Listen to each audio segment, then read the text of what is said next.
My brother looked across the dinner table and said, "I did not deserve our family name." My mother agreed. My father stayed silent. Everyone expected me to cry. Instead, my grandfather slowly stood up and said, "Then she will carry mine and everything that comes with it." My brother's smile disappeared instantly when he realized what Grandpa really meant. I am Nia, 30 years old, and my family had absolutely no clue who I really was. Before I continue this story, let me know where you are watching from in the comments below. Hit that like button and subscribe if you have ever had to stand up to a toxic family who completely underestimated your worth. The air in my parents' sprawling Chicago penthouse was thick with the scent of tradition and the suffocating weight of generational wealth. It was the first Sunday of the month, a sacred time in the Dubois family. We were gathered around a massive custom mahogany dining table that could comfortably seat 20 people. Above us, an enormous crystal chandelier cast a warm amber glow over the room, illuminating the original paintings by renowned Black artists that lined the walls. My parents loved to display these pieces of our culture, even though they spent every waking moment trying to distance themselves from the very community those artists represented. The table was groaning under the weight of a classic Sunday dinner. The steam was still rising from a massive ceramic baking dish of my mother's famous four-cheese baked macaroni and cheese.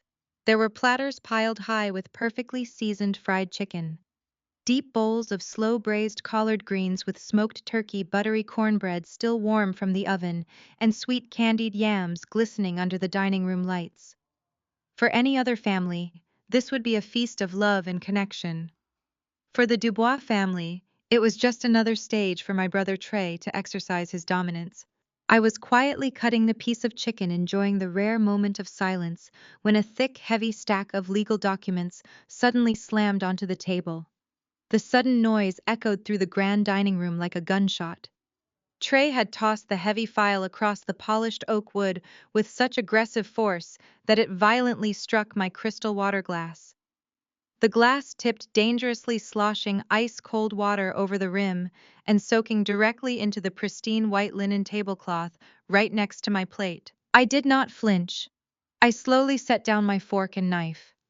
I watched the water pool and spread across the expensive fabric before lifting my eyes to look at my brother. Trey was sitting directly across from me, leaning back in his tall leather chair with the careless arrogance of a man who had never been told no in his entire 34 years of life.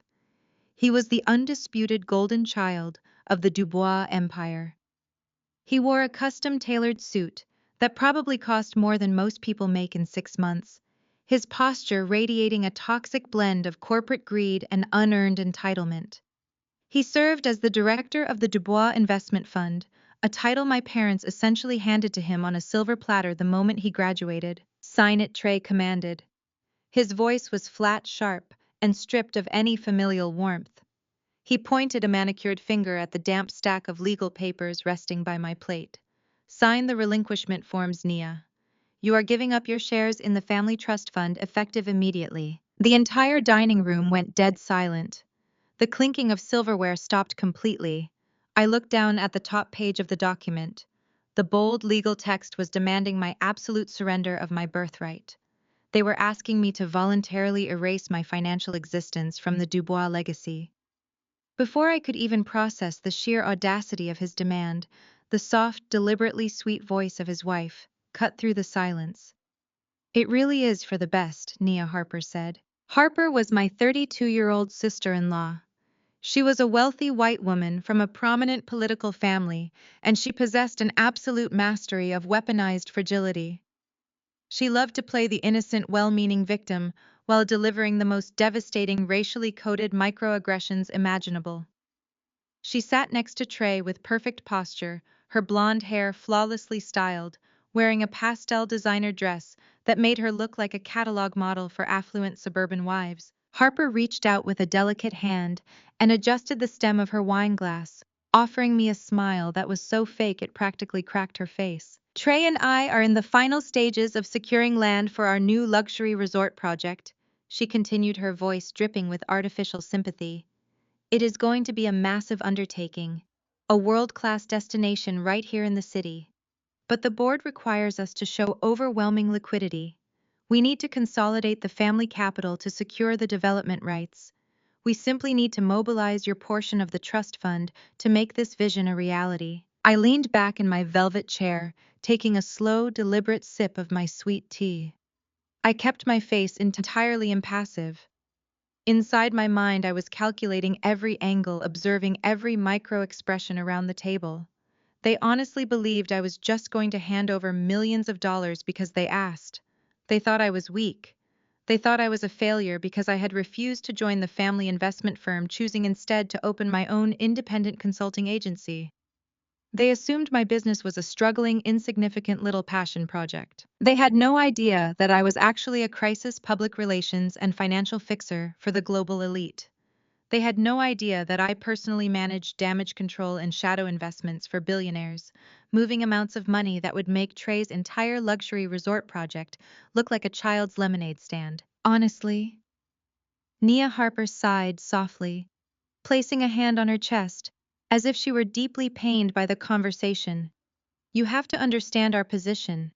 Your little community projects are just not aligning with the Dubois brand anymore.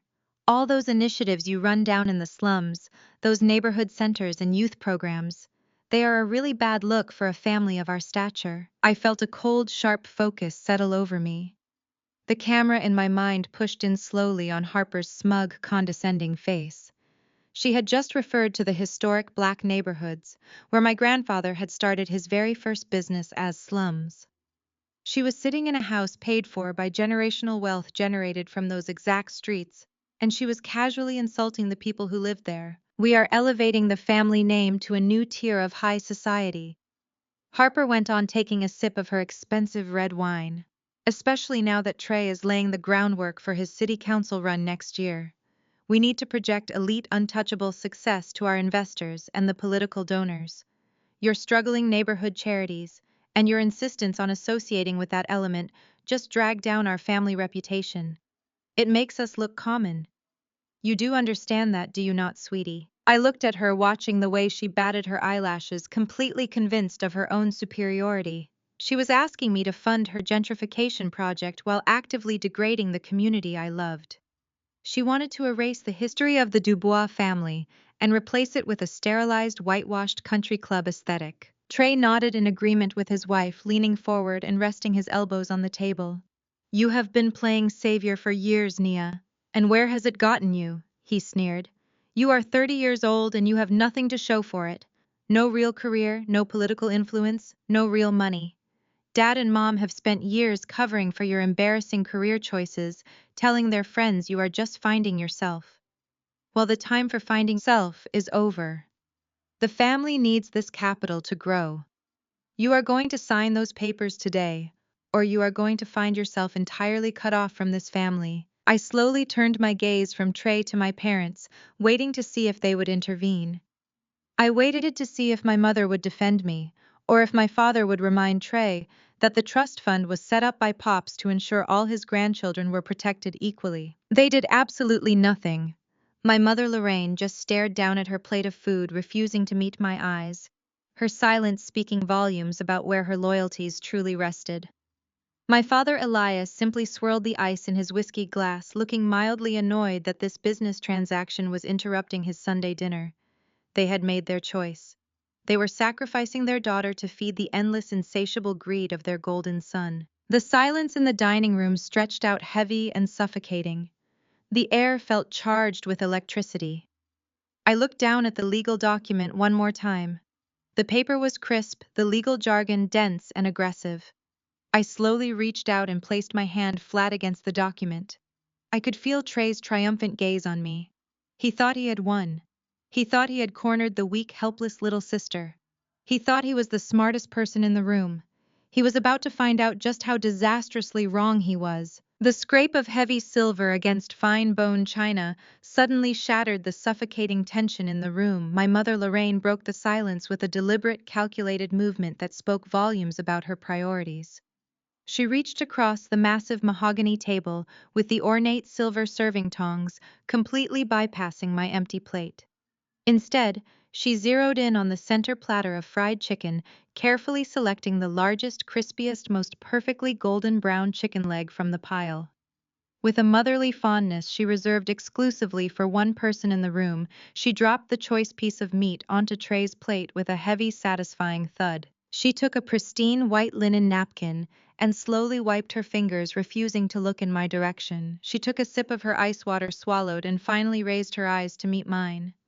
They were completely devoid of any maternal warmth, replaced entirely by the cold, assessing glare of a corporate board member dealing with an insubordinate employee. "Sign the documents, Naya," she said, her voice smooth but carrying an undeniable edge of absolute authority. "You have embarrassed this house and this family name quite enough."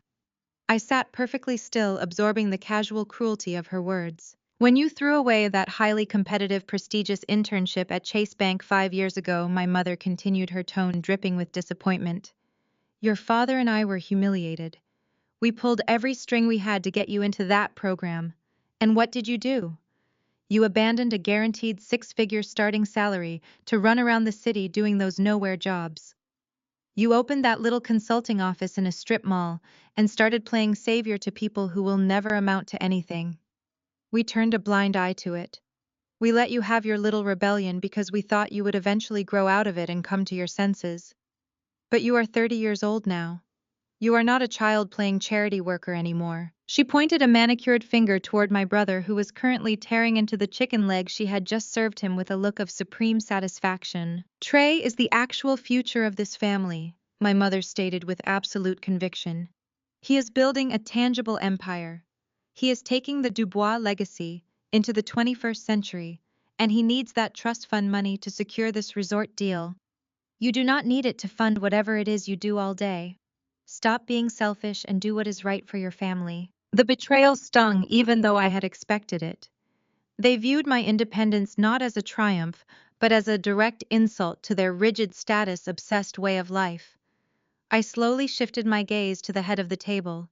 I looked at my father, Elias, the man who had taught me how to read complex financial statements when I was only 12 years old. He was the man who used to pat my head and call me his brilliant little executive before Trey was old enough to overshadow me. Now Elias was suddenly incredibly interested in the melting ice cubes swirling around in his expensive crystal bourbon glass. He turned his head slightly, deliberately staring at a painting on the far wall, actively avoiding my gaze. He refused to look at me. The silence radiating from him was a much heavier and far more devastating blow than my mother's harsh words. They had orchestrated this entire ambush together. They had discussed stripping me of my inheritance behind closed doors, weighing my worth against Trey's, and they had mutually agreed that I was entirely expendable. I slowly moved my hand off the damp legal documents. I looked directly at Harper. My sister-in-law was still wearing that sickeningly sweet, victorious smile, her posture relaxed, utterly convinced that she was completely untouchable. She thought she had my parents wrapped so tightly around her finger that she could insult me in my own childhood home without facing a single consequence. I kept my voice dangerously low and perfectly steady, channeling every ounce of the ruthless corporate fixer I truly was into my tone. "You talk a whole lot about the elite Dubois brand, Harper," I said, watching her smile falter just a fraction of an inch. "You talk about projecting an untouchable high society image to the political donors and the real estate board. That is an incredibly fascinating perspective coming directly from you. Tell me, does that elite, flawless image include your spectacular performance at First AME Church last Easter Sunday?" Harper's fake smile vanished instantly. The color rapidly drained from her perfectly bronzed cheeks, leaving her looking pale and suddenly very fragile. "Because I distinctly remember the details of that morning." I continued, leaning forward slightly refusing to let her look away. "I remember you showing up to the most important Sunday service of the year, 3 margaritas deep before noon, wearing a sundress so breathtakingly inappropriate that the head usher had to physically hand you a modesty shawl in the foyer." Trey stopped chewing. My mother gasped softly. I did not stop. "I remember you loudly and aggressively arguing with the pastor's wife in the vestibule because she politely asked you to lower your voice while the youth choir was singing their solo." I remember you slurring your words, stumbling blindly into the communion table, and making a complete unmitigated spectacle of yourself in front of the exact same conservative city council members Trey is currently begging for campaign donations. I tilted my head, studying her horrified expression. You want to sit here and talk to me about dragging down the family reputation? You want to lecture me about looking common? I asked, my voice slicing through the dining room like a scalpel. You are the walking, talking definition of a public relations liability. You do not elevate this family, Harper. You just spend my grandfather's hard-earned money to buy the class and elegance you inherently lack. For one split second, the dining room was so quiet I could hear the faint hum of the air conditioning unit through the vents. Then the room completely erupted. But the explosion of anger was not directed at Harper. It was entirely directed at me. Harper let out a loud theatrical gasp, her hand flying up to cover her mouth as if she had just been physically struck. On perfect cue, her eyes welled up with massive, heavy tears. Her lower lip began to tremble violently. She let out a broken, jagged sob that echoed off the high ceilings, and she immediately slumped against Trey's shoulder, burying her face deep into the lapel of his custom-tailored suit. I try so incredibly hard to be a good part of this family, Harper wailed, her voice muffled and shaking with manufactured devastation. I just wanted to help Trey build our future together. Why is she always so incredibly hateful to me? I have never done anything but try to support her little charities and be a good sister to her. It was an absolute masterclass in emotional manipulation. It was the flawless weaponization of white female tears deployed in the center of a wealthy black household, and my entire family fell for it hook, line, and sinker. My mother slammed both of her hands flat onto the dining table, rattling the silverware. Nia Dubois, she shrieked, her voice shrill with genuine fury. How dare you speak to your sister-in-law that way? She is trying to help secure the financial future of this family. You owe her a sincere apology, right? This exact second. My father finally looked up from his bourbon glass, his brow furrowed in deep, righteous anger. He pointed a stern finger at me from the head of the table. That was entirely uncalled for, Nia. We are having a serious business discussion about capital allocation, and you instantly resort to petty, vicious personal attacks against your brother's wife. You are acting exactly like a petulant, jealous child. Apologize to Harper immediately. I stared at them in absolute disbelief. They were actively ignoring the fact that Harper had just insulted my life's work, my community, and my entire existence less than 3 minutes ago. They were choosing to comfort the woman who had openly disrespected our culture simply because she had managed to squeeze out a few strategic tears. Trey did not ask for an apology. Trey exploded. He pushed his heavy leather dining chair back with such violent force that it tipped over backwards and crashed loudly onto the polished hardwood floor. He stood up abruptly, his chest heaving, his face flushed dark red with absolute unrestrained rage. He pointed his finger directly at my face, leaning his entire body weight across the ruined Sunday dinner, knocking over a crystal salt shaker in the process. You are a bitter, jealous, pathetic failure, Trey screamed, the veins in his neck bulging against his silk collar. His voice vibrated with absolute contempt, echoing loudly through the large estate. You sit there acting so high and mighty, pretending you have some sort of moral superiority, while you contribute absolutely nothing of value to this legacy. You resent Harper because she is actually building a real future with me, while you play in the dirt with people who do not matter. I did not break eye contact. I let him scream, memorizing every single word he was saying, filing it away for the exact moment I would utterly destroy his life. You are a parasite, Nia. Trey continued, spitting the words across the table. You drain our parents' patience, you embarrass this family with your poverty and your lack of ambition, and you stand directly in the way of real, tangible financial progress. You do not belong at this dinner table. You do not belong anywhere near the family business. He raised his fist and slammed it down hard onto the stack of legal documents right next to the spreading puddle of spilled water, splashing droplets onto his expensive cuff. And you sure as hell do not deserve to carry the Dubois name, Trey roared, his voice cracking with pure malice. Sign the damn papers right now and get out of my house. The echo of Trey's vicious scream bounced off the high vaulted ceilings of the dining room, hanging in the air like a thick, toxic fog. For 10 agonizing seconds, absolutely no one moved. The entire family sat in a frozen collective anticipation. They were waiting for my spirit to finally snap.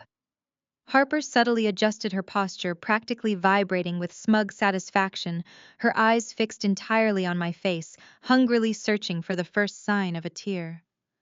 My mother kept her gaze firmly glued to her plate, playing the role of the passive innocent bystander, while actively allowing my execution. My father took another slow, cowardly sip of his bourbon, completely washing his hands of his only daughter. They expected me to reach out with a trembling hand. They expected me to pick up the expensive gold fountain pen resting beside the documents. They expected me to break down to cry, to apologize for being a disappointment, and to sign away my entire financial future just to earn back a fraction of their conditional love. I looked down at the pen. I looked at the signature line on the relinquishment form. I took a slow, deep breath, preparing to deliver the verbal equivalent of a nuclear strike to my brother's inflated ego. But before I could even part my lips to speak, a sharp, violent sound cracked through the dining room. It was the heavy, unmistakable thud of carved ebony wood striking the polished hardwood floor. The sound was so loud, so sudden, and so commanding that Harper physically jumped in her seat, clutching her chest. Trey snapped his head toward the far end of the long mahogany table. My parents both froze, their eyes widening in sudden, gripping panic. Sitting at the absolute head of the table, shrouded in the dim amber light of the chandelier, was my grandfather, Jeremiah Dubois, Pops. At 80 years old, Pops was a man who commanded ultimate, unquestionable respect. He was the sole architect of the Dubois empire. Long before my parents were wearing designer suits and attending high society charity galas, Pops was a young black man working 3 grueling jobs. He started with a single laundromat in the very neighborhoods Harper had just degraded. He bought one neglected apartment building, fixed it with his own calloused hands, and leveraged it to buy another. He built our generational wealth from the pavement up, surviving redlining aggressive banks and a system designed to see him fail. He had sat in absolute silence for the entire dinner. He had quietly eaten his collard greens and cornbread, watching his son, his daughter-in-law, and his arrogant grandson completely dismantle the foundation of family loyalty he had spent a lifetime building. They had ignored him. They had treated him like a fragile, invisible relic of the past, assuming his advanced age meant he no longer possessed his legendary fire. They were catastrophically wrong. Pops gripped the head of his custom ebony walking stick. With a slow, terrifying deliberation, he pushed himself up from his heavy velvet armchair. The scraping of his chair against the floor sounded like a warning siren. He stood at his full height, his broad shoulders squared, his dark eyes burning with an intensity that made the air in the room feel 10 degrees colder. "Dad, my father." Elias started, his voice suddenly pitching up with nervous, frantic energy. "Dad, please sit down. You should not be getting worked up. Trey and Nia are just having a little sibling disagreement. It is just business. Let us handle this." Pops did not even look at his son. He kept his furious, unyielding gaze locked entirely on Trey. "A little sibling disagreement," Pops repeated. His voice was a deep, resonant rumble, gravel and thunder rolling through the dining room. It carried the weight of a man who had stared down ruthless corporate sharks and won. He slowly turned his head to look at my father. "Elias, you sit at my table eating the food my money paid for in a house my legacy built, and you allow your boy to speak to your daughter like she is an animal in the street. You are a weak, pathetic excuse for a father." My father shrank back into his chair, looking like a scolded child. My mother's face drained of all her hands shaking as she dropped her napkin into her lap. Pops turned his attention back to Trey. He took one slow, heavy step forward. The tap of his cane echoed again. "You think you are a king, Trey Pops," said his voice dropping to a dangerously quiet volume. "You wear those expensive suits and you sit in boardrooms playing with spreadsheets, and you actually believe you built this empire. You did not build a single thing in your entire life. You inherited a kingdom, and you act like you conquered it." Trey's jaw tightened. He stood his ground, but I could see the subtle tremor in his hands. "Grandpa, you do not understand the market right now," Trey argued, trying to mask his panic with corporate arrogance. "Nia is an active liability to our brand. The investors want a clean, streamlined family front. She refuses to assimilate. She refuses to contribute to the fund. She does not deserve to benefit from the Dubois name while she actively drags it through the mud. Pops let out a short, harsh laugh that held absolutely no humor. The Dubois name, Pops said, tasting the words as if they were bitter. You talk about this name like it is a corporate trademark. You talk about it like it is a country club membership. This name was forged in the exact same neighborhoods you and your shallow, empty-headed wife just called slums. Harper gasped, her face flushing crimson, her fake tears drying up instantly as the spotlight of my grandfather's wrath hit her directly. Nia is the only person at this table who actually understands what the Dubois name means. Pops roared, his voice suddenly booming with terrifying power. She is the only one building up our people instead of stepping on their necks to climb a social ladder, built by people who will never truly accept you. Pops lifted his ebony cane and pointed it straight at Trey's chest. The entire room stopped breathing. You say she does not deserve to carry the Dubois name, Pops growled, his eyes narrowing into dark, lethal slits. If my granddaughter does not deserve to carry this name, then she will be the only one to carry my name, and she will take over absolutely everything that comes with it. The silence that followed was absolute and deafening. The words hung in the air, heavy and fatal. Harper's perfect calculated mask completely disintegrated. Her jaw literally dropped open, her eyes darting frantically between Trey and Pops. My mother let out a small strangled noise of pure horror. My father shot up from his chair, knocking his bourbon glass over the amber liquid spilling across the table. Dad, you cannot possibly mean that, Elias stammered, holding his hands up defensively. You cannot rewrite the trust. You cannot bypass Trey. The board will not allow it. The development deal will collapse. I own the board, Pops shouted back, slamming his cane down so hard I thought the floorboards would crack. I own the trust. I own the land you are trying to sell, and I own the very chair you are sitting in. I am revoking your authority, Elias, and I am cutting your greedy, arrogant son out of the succession plan completely. Nia is the sole heir. It is done. Trey's face morphed from arrogant superiority to absolute unhinged desperation. His entire carefully constructed reality was being ripped away from him in a matter of seconds. The golden child was being stripped of his crown. He looked at me sitting calmly in my chair, and then he looked at his grandfather. His breathing became erratic, his chest heaving as the narcissistic injury completely consumed his mind. He lost whatever tiny fraction of respect he had left. You are crazy! Trey screamed, his voice cracking, completely losing his mind. He violently slammed his hands onto the table, leaning aggressively toward the 80-year-old patriarch. You are out of your mind. You are a senile, delusional old man, and you have no idea what you are doing. Trey frantically dug his hand into his tailored suit pocket and ripped out his smartphone. His fingers were shaking so violently he almost dropped the device.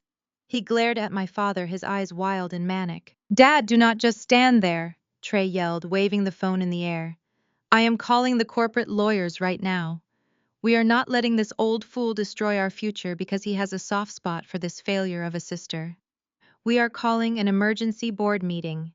We will file an injunction. We will have him declared medically incompetent. We are stripping him of his asset control first thing tomorrow morning. I sat back in my chair watching my brother declare open warfare on the man who had given him everything. The hook was set. The line was drawn. Trey thought he could outmaneuver the founder of the Dubois empire with a few legal threats. He thought this was just a simple boardroom takeover. He had absolutely no idea that he had just signed his own financial death warrant, and I was going to be the one to execute it. The drive back to my penthouse that Sunday night was completely silent. I did not turn on the radio. I did not call a friend to vent. I simply watched the city lights blur past the windows of my car, my mind constantly replaying the absolute panic in Trey's eyes when Pop stripped him of his power. I knew my brother intimately. I knew he would not take this public defeat lying down. A narcissist backed into a corner will always resort to the most destructive, underhanded tactics available. I just did not expect him to stoop to attempted murder. The next morning began like any other Monday. I woke up at 5 o'clock in my luxury high-rise apartment overlooking Lake Michigan. It was a massive, beautifully decorated space, paid for entirely in cash by my own consulting firm, a fact my family conveniently chose to ignore because it did not fit their narrative of my failure. I was standing in my pristine marble kitchen, holding a cup of black coffee and reviewing overseas market trends on my tablet when my personal phone rang. The caller ID displayed Northwestern Memorial Hospital. Dr. Sterling Pops, primary cardiologist, sounded deeply uncomfortable when I answered the call. He was a brilliant surgeon, a man who rarely sounded rattled, but today his voice was tight with severe bureaucratic anxiety. Miss Dubois, he began, hesitantly clearing his throat. I am calling regarding Jeremiah's scheduled valve replacement surgery tomorrow morning. I am afraid we have hit a significant administrative roadblock. I asked him what he meant, assuming it was a minor insurance glitch or a scheduling conflict. The reality was a cold-blooded execution of power. Dr. Sterling explained that less than an hour ago, my father Elias and my brother Trey had marched directly into the hospital's legal department, accompanied by two aggressive corporate attorneys. They had presented an emergency medical proxy and a temporary financial conservatorship order, signed by a judge they likely bribed. They claimed that Pops was suffering from severe undiagnosed dementia. They argued that his sudden outburst at dinner the previous night was undeniable proof of his cognitive decline and erratic behavior. Using that fabricated legal leverage, they had frozen every single one of my grandfather's personal and medical accounts. The hospital cannot proceed with a high-risk elective procedure when the primary financial guarantor's accounts are locked, and the legal medical proxies are actively withdrawing consent, Dr. Sterling explained, sounding genuinely apologetic and entirely overwhelmed. Your brother stated that Jeremiah is not of sound mind to undergo this procedure, and they are refusing to authorize the hospital expenses. My hands are tied by our legal department. My blood ran completely cold. Pops absolutely needed this surgery. His heart was failing, and delaying the procedure by even a few weeks could be fatal. Trey and my father knew this. They absolutely knew the physical risks. They were literally weaponizing Pop's health, holding his very life hostage, just to force him to reverse his decision about the trust fund. They were willing to let the man who built our entire family legacy die on a technicality, just so Trey could secure the funding for his luxury real estate deal. Before I could even formulate a response to the doctor, my tablet began lighting up with a rapid, blinding succession of news alerts. My public relations monitoring software was going haywire. I put Dr. Sterling on a brief hold and tapped the screen. A prominent Chicago business journal and a popular high society gossip blog had just published simultaneous exclusive stories. The headline of the business journal read, "Dubois Empire in Chaos, as Patriarch's Mental Decline Sparks Family Crisis." The gossip blog was much more vicious and direct. Rogue granddaughter accused of elder abuse and financial manipulation in Dubois Trust Fund scandal. I quickly skimmed the articles, my eyes absorbing the meticulously planted lies. The pieces were filled with inflammatory quotes from an anonymous source remarkably close to the family. It was obviously Harper. The quotes painted a tragic, horrifying picture of a manipulative, unemployed granddaughter preying on a senile old man. The anonymous source claimed I had isolated Pops, emotionally abused him, and coerced him into changing his financial directives in a desperate bid to fund my failing lifestyle. They even mentioned my community centers, framing them as fraudulent shell companies I used to siphon money from the Dubois estate to cover my massive personal debts. It was a textbook, ruthless smear campaign. Trey and Harper were executing a highly coordinated strike, cut off the money, threaten Pop's life, and destroy my reputation in the press, all at the exact same time. They wanted to isolate me completely from society. They wanted to make me look so toxic, so greedy, and so desperate that no reputable lawyer would take my case, and no bank would lend me money to fight them. They truly believed that by lunchtime, I would be standing on their doorstep crying hysterically, begging for forgiveness, and signing the relinquishment forms just to save my grandfather's life and clear my name. A lesser person would have panicked. A normal person would have called a lawyer, crying, terrified of the public humiliation and the medical crisis. I did not panic. I did not scream. I did not throw my coffee cup against the wall in a fit of rage. I simply walked over to the floor-to-ceiling window of my penthouse and looked out over the sprawling city skyline. A slow, razor-sharp smile spread across my face. Trey had made a massive, fatal miscalculation. He was playing a game of checkers completely unaware that I owned the entire board. He thought he was dealing with the helpless, idealistic little sister who relied on the family allowance and begged for scraps of approval. He had absolutely no idea he had just picked a fight with the shadow CEO of Oakhaven Partners. I switched back to the call with Dr. Sterling. He was still waiting patiently on the line, likely expecting me to break down in tears and ask for a payment plan. Dr. Sterling. I said, my voice completely devoid of any panic or hesitation. Do not cancel the surgical team. Do not alter the operating room schedule. The surgery proceeds tomorrow at 8 in the morning exactly as planned. Miss Dubois, the doctor replied, sounding incredibly stressed. I understand you are upset, but the billing department cannot authorize a procedure of this magnitude without guaranteed funding. Your brother has completely frozen the accounts. The hospital requires a minimum deposit of $400,000 just to hold the surgical suite and the specialized medical team. Without that capital, my hands are legally tied, and the administration will cancel the booking. I understand completely, doctor, I replied, my tone shifting into absolute authority. Please hold for one more moment. I did not disconnect the call. Instead, I walked down the hall into my private home office. It was a secured room my family had never seen, equipped with military-grade encrypted servers and multiple trading monitors displaying real-time global market data. I walked over to the biometric safe hidden behind a framed painting on the wall. I pressed my thumb against the scanner. The heavy steel door clicked open with a soft mechanical whir. Inside sat a pristine, untraceable satellite phone. I picked up the secondary phone and dialed a private internal number. It rang exactly once before being answered by Marcus, my chief financial officer at Oakhaven. Good morning, Nia, Marcus said, his voice crisp and strictly professional. What do we need today? Marcus, I need an immediate expedited wire transfer. I instructed, my eyes tracking the scrolling financial data on my screens. I need $500,000 in liquid cash routed directly to the private billing department at Northwestern Memorial Hospital. I am sending you the routing numbers right now through the secure server. I want the transfer executed from our offshore reserve accounts. Keep the donor name completely anonymous, listed only as a private medical endowment. Consider it done, Marcus replied without a single second of hesitation.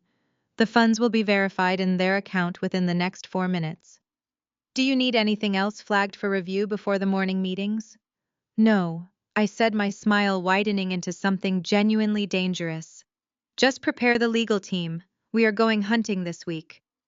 I hung up the secure phone, locked it back inside the biometric safe, and returned to the line with Dr. Sterling. Doctor, I said smoothly, walking back out into the bright morning light of my living room.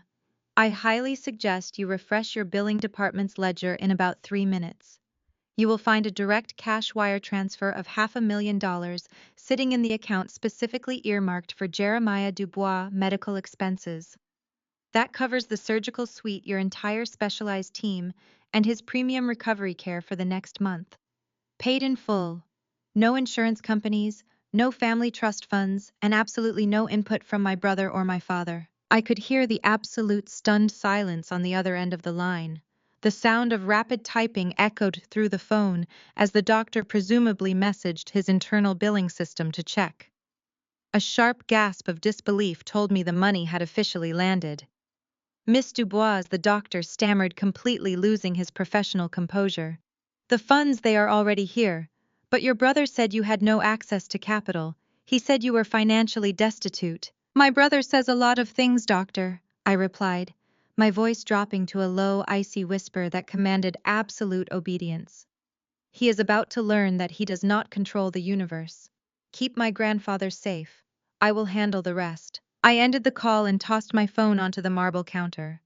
Trey thought he could starve me out. He thought he could use my grandfather's failing heart as leverage to steal my birthright and fund his pathetic social climbing. I thought releasing a few nasty gossip articles would break my spirit.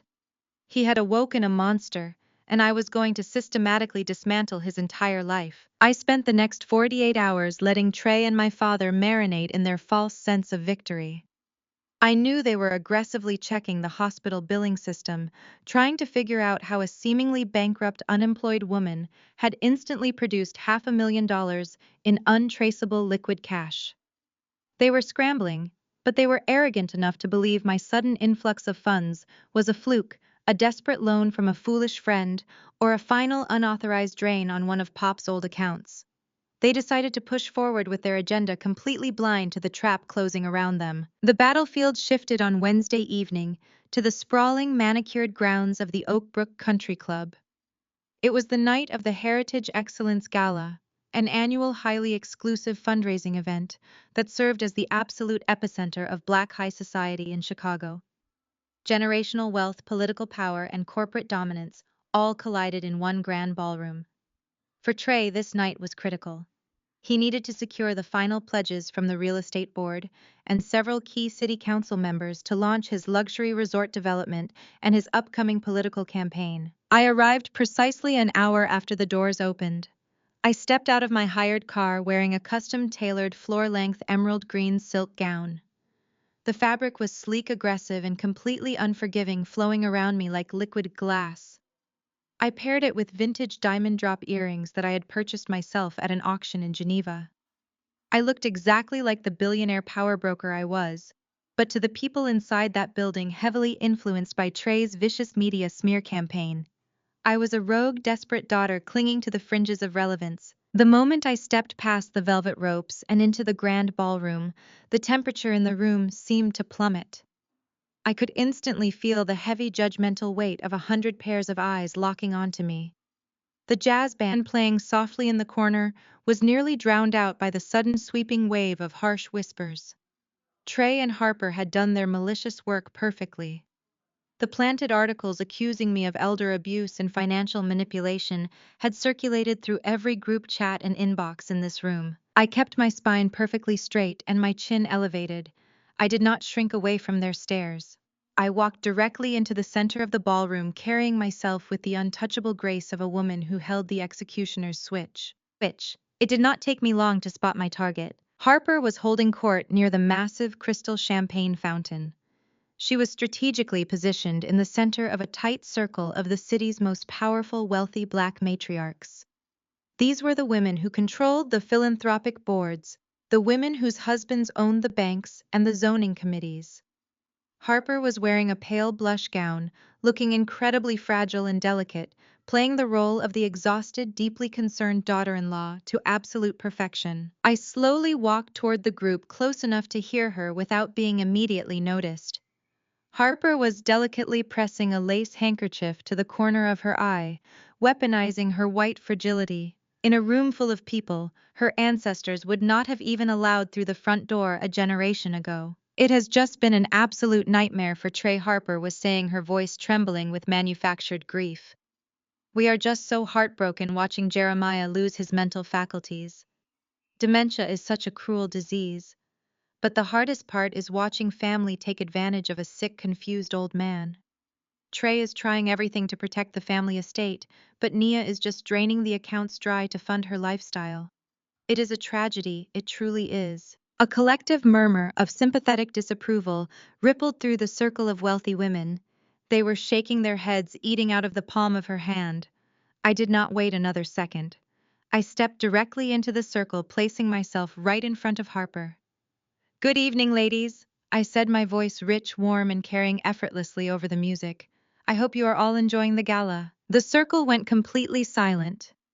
The matriarchs looked uncomfortable, shifting their weight, caught in the middle of a high society scandal. Harper's face went rigid. Her eyes widened in genuine panic as she looked at me. She had firmly believed that the sheer force of the public humiliation and the gossip articles would have kept me hiding in my apartment. The sight of me standing there wearing a dress that cost more than her husband's car, radiating absolute power, short-circuited her brain. She hated that I was not defeated. She hated that I was not broken. Harper's eyes darted frantically around the room, realizing she was losing control of the narrative. She needed to put me back in my place.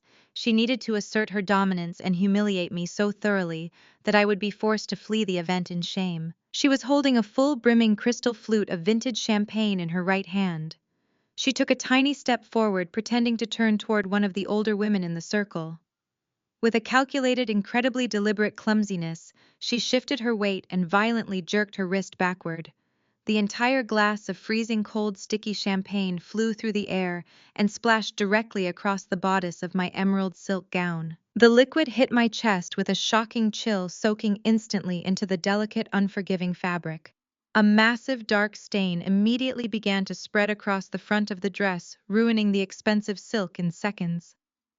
The crystal glass slipped from Harper's hand and shattered into dozens of jagged pieces on the marble floor. Several women in the circle let out loud, shocked gasps, jumping backward to avoid the splashing liquid. "Oh my goodness!" Harper shrieked, her voice pitched unnaturally loud, to ensure that every single person within a 50-foot radius turned to look at us. Her hands flew up to cover her mouth in a display of exaggerated theatrical horror. "Nia, I am so incredibly sorry, I just lost my footing." I stood completely motionless. I did not gasp. I did not look down at the ruined silk clinging to my skin. I kept my eyes locked entirely on Harper's face. Beneath her mask of fake shock, I could see the malicious, triumphant gleam in her eyes. She leaned in closer to me, lowering her voice just enough so that only the circle of women around us could hear her next words. "I am so sorry," Nia, Harper sneered, a vicious smirk playing on her lips. "I completely forgot that you are unemployed right now. I know things are incredibly tight with your little strip mall business failing. I sincerely hope you did not have to rent that dress for tonight because you certainly do not have the money to replace it." The cruelty of her words hung in the air, heavy and toxic. She was banking on my pride breaking. She wanted me to run away crying. She wanted to prove to the entire room that I was the poor, pathetic outcast of the Dubois family. Before I could even formulate a response, two figures pushed frantically through the gathering crowd. It was my parents. Elias and Lorraine rushed into the circle, their faces flushed with panic at the sight of a public scene. They took one look at the shattered glass on the floor, the spreading dark stain on my chest, and Harper standing there with her hands covering her mouth. The reaction of my parents was the final, devastating nail in the coffin of our family relationship. My mother did not rush to my side. She did not ask if I was all right. She did not offer me a napkin or her wrap to cover my ruined freezing dress. Instead, Lorraine bypassed me entirely. She grabbed Harper's hands, inspecting them frantically. "Harper, sweetie, are you all right?" Lorraine fussed, her voice thick with maternal concern for the woman who had just assaulted her actual daughter. "Did the glass cut you? Come here, let us get you away from this mess before you ruin your shoes." My father turned on me, his face twisted in a scowl of deep embarrassment. He lowered his voice into a harsh, angry hiss, stepping close to my face so the donors would not hear his exact words, but his aggressive posture was visible to everyone. "Nia, look at what you have done," Elias scolded me, his eyes full of pure contempt. "You cannot even be in the same room as your sister-in-law without causing a disruptive, humiliating scene. You are upsetting Harper in front of the most important board members in the city. You need to leave, right now. Go home and stop embarrassing this family." My father then turned his back on me. He faced the wealthy matriarchs, putting on his smoothest corporate smile, bowing his head slightly. "I apologize profusely for my daughter's erratic behavior, ladies," he said smoothly. "It has been a very stressful week for her, and she is clearly not in her right mind. Please excuse the disruption." I stood in the center of the country club ballroom, freezing champagne, soaking through my dress, publicly discarded by the very people who brought me into this world.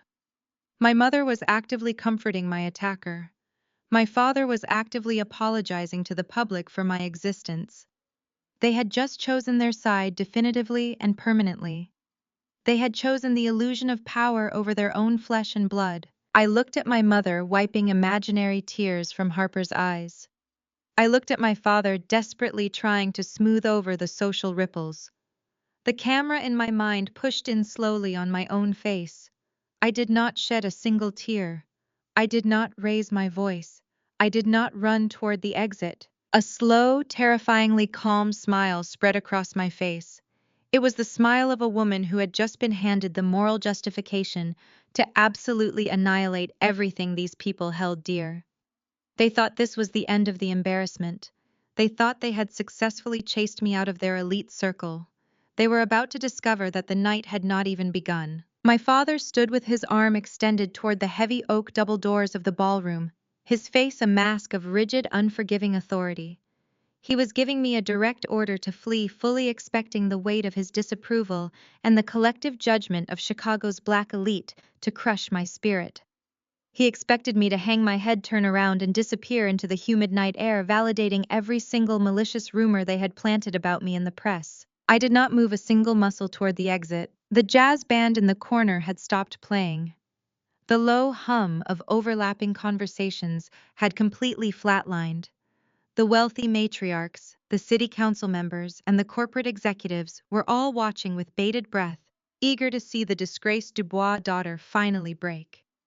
My mother was still hovering over Harper, making a grand show of inspecting her pristine, completely dry hands for imaginary cuts from the shattered glass on the floor. A passing waiter had rushed over with a tray, hastily handing Harper a fresh crystal flute of sparkling water to calm her manufactured nerves.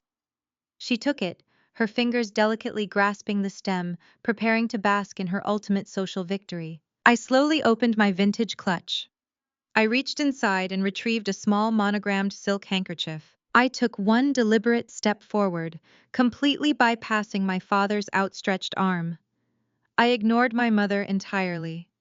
I closed the physical distance between Harper and myself until we were sharing the exact same breathing space. My parents instinctively tried to step between us, but the sheer radiating authority in my posture froze them instantly in their tracks. I was no longer playing the role of the outcast sister. I was operating in my true element. I raised the silk handkerchief and gently, methodically began to dab at the freezing champagne soaking into my emerald gown. I kept my eyes locked onto Harper's face. The malicious, triumphant gleam in her eyes began to falter, replaced by a sudden, creeping confusion. She did not understand why I was not crying. She did not understand why I was not running away. I leaned in closer, my face just inches from hers. The scent of her heavy, expensive floral perfume mixed with the sharp tang of the spilled alcohol. I lowered my voice into a perfectly calibrated, icy whisper, ensuring that my words would only reach her ears, shielding the exact details of her impending destruction from the surrounding crowd. This dress cost $12,000. I whispered, my tone smooth and razor sharp. It is a minor inconvenience, but it is absolutely nothing compared to the massive financial crater you are about to fall into. Harper's breath hitched. She tried to lean back, but I stepped closer, trapping her in my orbit. I know exactly how you and Trey have been funding your new elevated high society lifestyle. I continued softly, my eyes tracking the sudden erratic pulse beating frantically at the base of her neck. I know about the offshore Swiss reserve account. I know about the shadow corporation registered in the Cayman Islands. And I know that Trey illegally diverted $3 million of investor capital from the Dubois family commercial fund to purchase that 90-foot luxury yacht for your birthday last month. Harper's face drained of all color. The delicate blush painted on her cheeks looked suddenly stark and unnatural against her sickly pale skin. Her lips parted, but no sound came out. "You see, Harper," I whispered, smiling pleasantly, for the benefit of the watching audience. While you were busy planting cheap gossip articles about me in local tabloids, I was busy making a phone call to the Internal Revenue Service. That specific offshore account is currently in the active crosshairs of the Federal Criminal Investigation Division. They have the routing numbers. They have the wire transfer signatures. They have the yacht registration documents. I tilted my head, watching the absolute, unadulterated terror shatter her carefully constructed facade. "So tell me, sweetie," I asked, my voice laced with lethal sweetness. "When the federal agents freeze your bank accounts and raid your penthouse, who do you think is going to be forced to wear a prison jumpsuit first? The rogue, unemployed granddaughter you despise, or the greedy wife holding the primary title to a maritime vessel purchased with stolen corporate funds?" Harper let out a sharp, choked gasp. Her eyes widened to the size of saucers, filling with genuine hyperventilating panic. The reality of federal tax evasion and corporate embezzlement crashed down on her all at once. She tried to take a step backward to get away from me, but her knees visibly buckled. Her hands began to shake with such violent tremors that she completely lost her grip on reality and her beverage. The fresh crystal flute slipped directly through her fingers. It hit the marble floor with a loud, ringing crash, shattering into jagged shards and splashing icy water across the hem of her own expensive blush gown. Harper did not even notice the mess. She stared at me as if I had just transformed into the devil himself. She clutched her chest, her breathing shallow and rapid, completely unable to form a single coherent sentence. "What is going on here?" The booming, aggressive voice of my brother cut through the tense silence of the ballroom. Trey aggressively pushed his way through the circle of wealthy matriarchs, his face flushed with anger, his jaw set in a tight, furious line. He had been across the room schmoozing with the real estate board, but the sound of the second shattered glass had drawn his immediate attention. He stormed into the center of our circle, taking one look at Harper's pale, trembling form and my calm, composed posture. He immediately threw a protective arm around his wife, pulling her close to his side. "What did you just do to her?" Trey demanded, pointing a rigid finger directly at my face.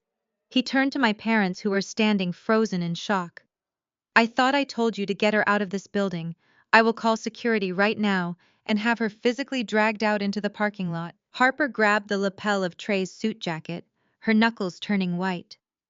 "Trey," she wheezed, her voice a terrified, breathless whisper. "Trey, the offshore account. The boat. She knows." Trey's entire body went rigid.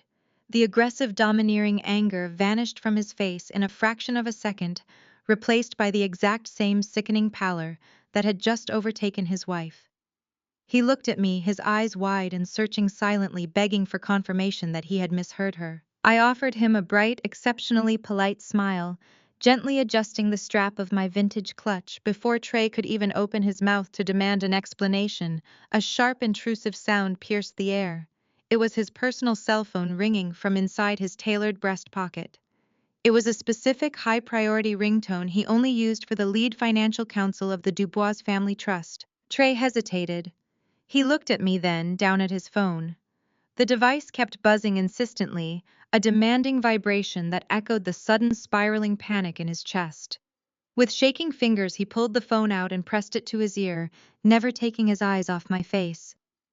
"What is it?" Trey snapped into the receiver, trying desperately to maintain his commanding alpha male persona in front of the surrounding crowd. "We are in the middle of the fundraising gala. This better be an emergency." I watched the exact moment his entire world collapsed. I watched his shoulders slump. I watched his mouth fall open.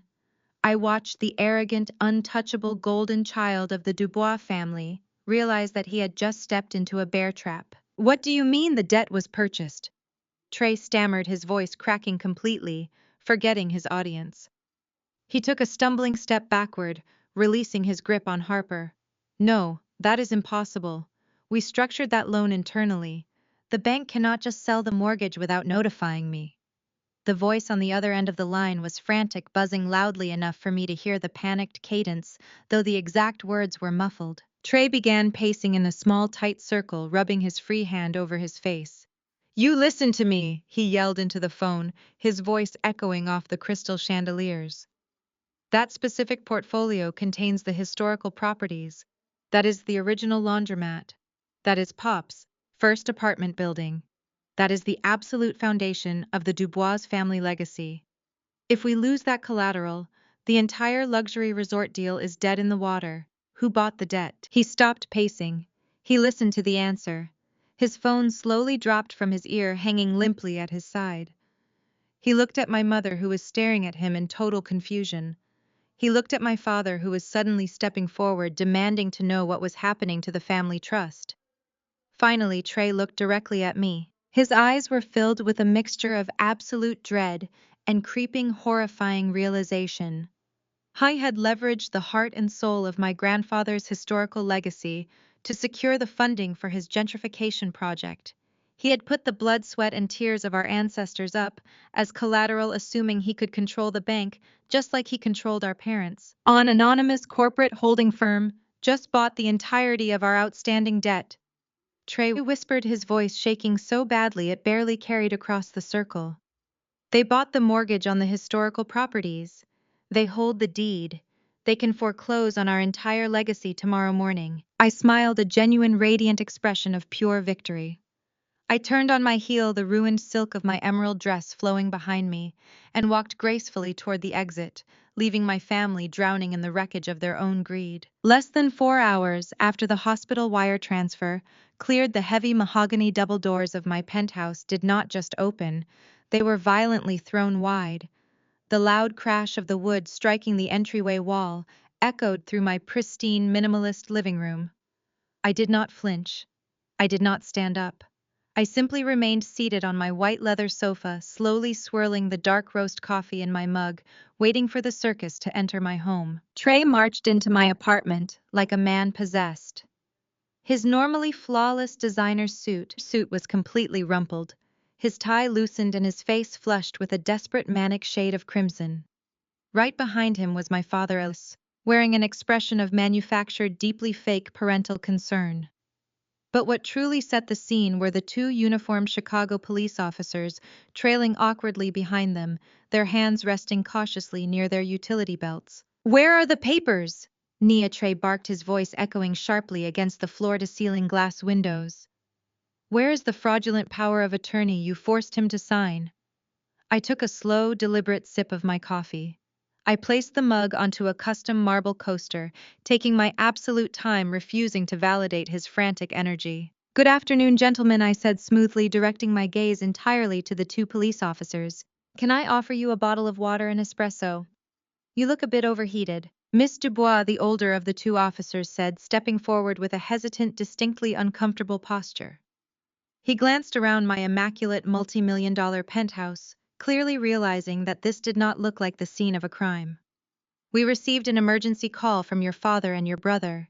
They have filed a formal report claiming severe elder financial abuse, psychological coercion, and fraud. They stated you are holding your grandfather's legal documents hostage during a mental health crisis." My father stepped around Trey, placing his hand over his heart in a sickening display of theatrical grief. "Nia, sweetheart, it is over," Elias said, his voice dripping with a sickly, patronizing sympathy. "You are unwell. We know you are having a severe psychological episode. You illegally wired $500,000 to Northwestern Hospital this morning, using God knows what stolen funds. You have completely lost your grip on reality, and you are endangering your grandfather's life. We are here to get you the psychiatric help you so desperately need." I looked at the man who had helped raise me. He was actively standing in my living room, backed by armed police officers, threatening to have me involuntarily committed to a psychiatric ward just to regain control of a bank account. It was a level of moral bankruptcy so profound it was almost impressive. Trey could not contain his seething impatience. He stepped closer to me, his chest heaving. "We brought the police to execute an involuntary psychiatric hold," he sneered, pointing a trembling finger at my face. "You are going to hand over the medical proxy and the estate documents right now. The paramedics are waiting downstairs in the lobby. You are going to be escorted out of this building in a straitjacket if you do not comply." I leaned back into the soft leather of my sofa, crossing my legs elegantly. "Is that the master Trey?" I asked, my voice carrying a lethal, unwavering calm. "You lock your sister in a psych ward and then what? What happens to Pops?" Trey let out a harsh, arrogant laugh, completely emboldened by the presence of the police. He actually believed he had already won. He believed I was cornered. "Pops is going exactly where he belongs," Trey stated, his eyes wide and manic with greed. "We have a highly secure, locked memory care facility in upstate New York, ready to receive him by tomorrow night. He is senile, Nia. He is completely incompetent. And once a state judge declares him medically unfit, his ridiculous little stunt from Sunday night is legally void. The temporary power of attorney reverts directly back to me and Dad." And then what? I pressed, keeping my tone lightly conversational, coaxing him to dig his own grave in front of the officers. "What happens to the estate?" "We liquidate the dead weight," Trey snapped proudly, completely incapable of keeping his mouth shut. Horizon Developers is offering $60 million in pure cash for those slums in the historical district. Do you understand what that means? They are going to bulldoze those pathetic decaying apartment buildings and that ancient laundromat, and they are going to build a premier complex of luxury condominiums. It is the deal of a lifetime. It secures my political donors, it secures Harper's lifestyle, and it elevates the Dubois name to the billionaire class. I am not letting you and a brain-dead old man stand in the way of progress. The two police officers shifted uncomfortably on their feet. Even they could hear the absolute unhinged malice in my brother's voice. He was openly admitting his plan to institutionalize his grandfather just to demolish a historic black neighborhood for personal profit. I let a moment of total silence stretch across the room. I wanted Trey to feel the weight of his own words.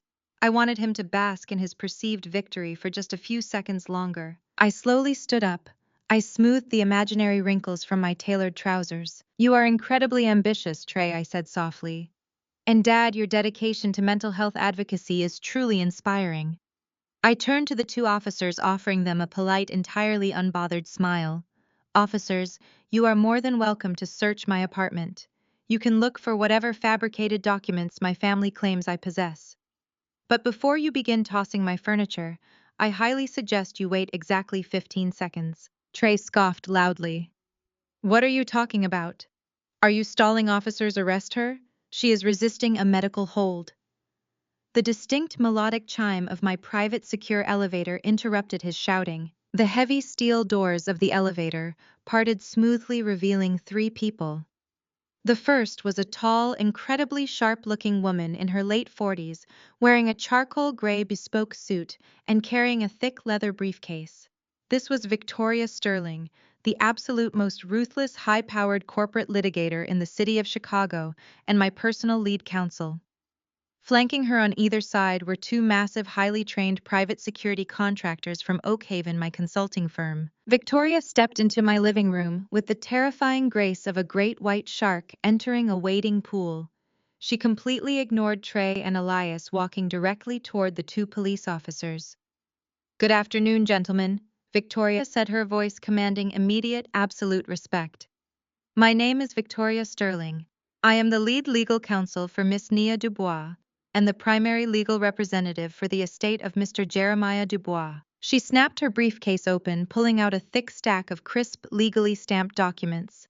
She handed the first set directly to the older police officer. "What you are currently doing," Victoria stated, her tone sharp and precise, "is facilitating criminal trespassing and participating in a deeply illegal, fraudulent harassment campaign." Trey's face went completely blank. What, he stammered, taking a step back. "No, we have a temporary conservatorship order. We filed it this morning." Victoria slowly turned her head to look at my brother, her eyes narrowing with professional disgust. "Your temporary ex parte conservatorship order was officially vacated and thrown out by a federal judge exactly 42 minutes ago," she informed him coldly. She tapped the paper in the police officer's hand. "As you can clearly see right there on page 3, Mr. Jeremiah Dubois underwent a comprehensive 4-hour cognitive evaluation yesterday afternoon, administered by 3 independent board-certified neurologists. He scored in the 99th percentile for mental acuity. He is of sound mind, perfect clarity, and absolute legal competence." My father swallowed hard, his hands dropping to his sides. His face was a portrait of impending doom. "But the money," Elias choked out. "The $500,000 she stole to pay the hospital." "Miss Dubois did not steal a single dime," Victoria corrected smoothly, handing the second document to the police officers. "That transfer was executed from her own private corporate reserve. A corporation, I might add, that generates more net revenue in a single financial quarter than the entire Dubois family trust does in 5 years. Miss Dubois is the sole legally verified medical and financial proxy for her grandfather by his own completely competent choice." Victoria then reached into her briefcase one final time. She pulled out 2 brightly colored, highly visible legal folders. She walked right up to Trey and shoved the first folder aggressively against his chest. He reflexively grabbed it. She handed the second one to my father. Furthermore, Victoria announced, her voice echoing with total finality, "You have both just been officially served. These are permanent court-ordered emergency restraining orders. You are legally barred from coming within 500 feet of Miss Nia Dubois, Mr. Jeremiah Dubois, or Northwestern Memorial Hospital. If you attempt to contact the surgical team, if you attempt to access the historical properties, or if you step foot in this penthouse again, you will be immediately arrested and jailed without bail." The police officers immediately stepped away from my family. The dynamic in the room flipped instantly. They were no longer here to help Trey. They suddenly realized they had been manipulated into participating in a fraudulent civil dispute by two desperate wealthy men. "Sir," the older officer said, putting a firm, heavy hand on Trey's shoulder, "you and your father need to exit the premises immediately. You have been served. You are trespassing." Trey looked down at the restraining order in his hands. His chest was heaving. He looked at the police officers, then at the private security contractors, and finally his panicked, furious eyes locked onto mine. The realization hit him like a freight train. There was no nursing home.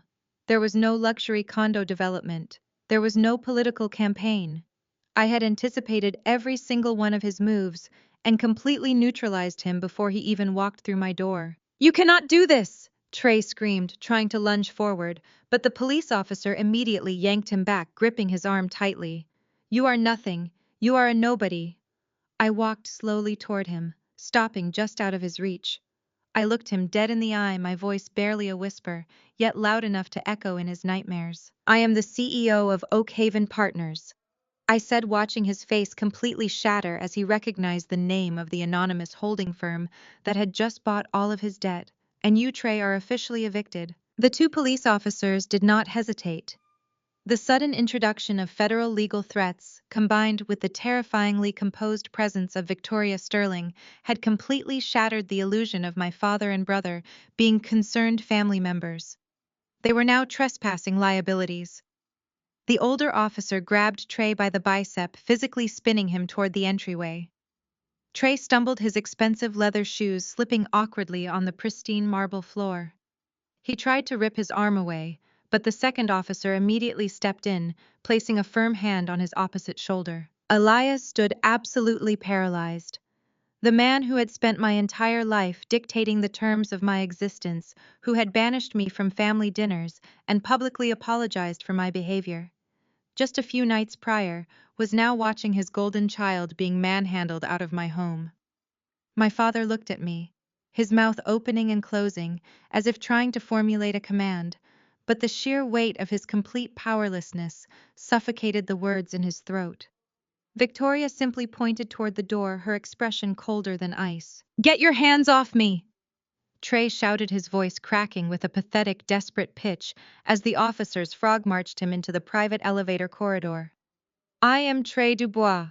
I run this city. You cannot do this to me." The heavy steel doors of the elevator slid shut, cutting off his frantic screaming. The profound silence that followed was absolute perfection. Victoria turned to me, offering a sharp, completely professional nod. "The temporary conservatorship has been permanently blocked," she stated, adjusting her briefcase.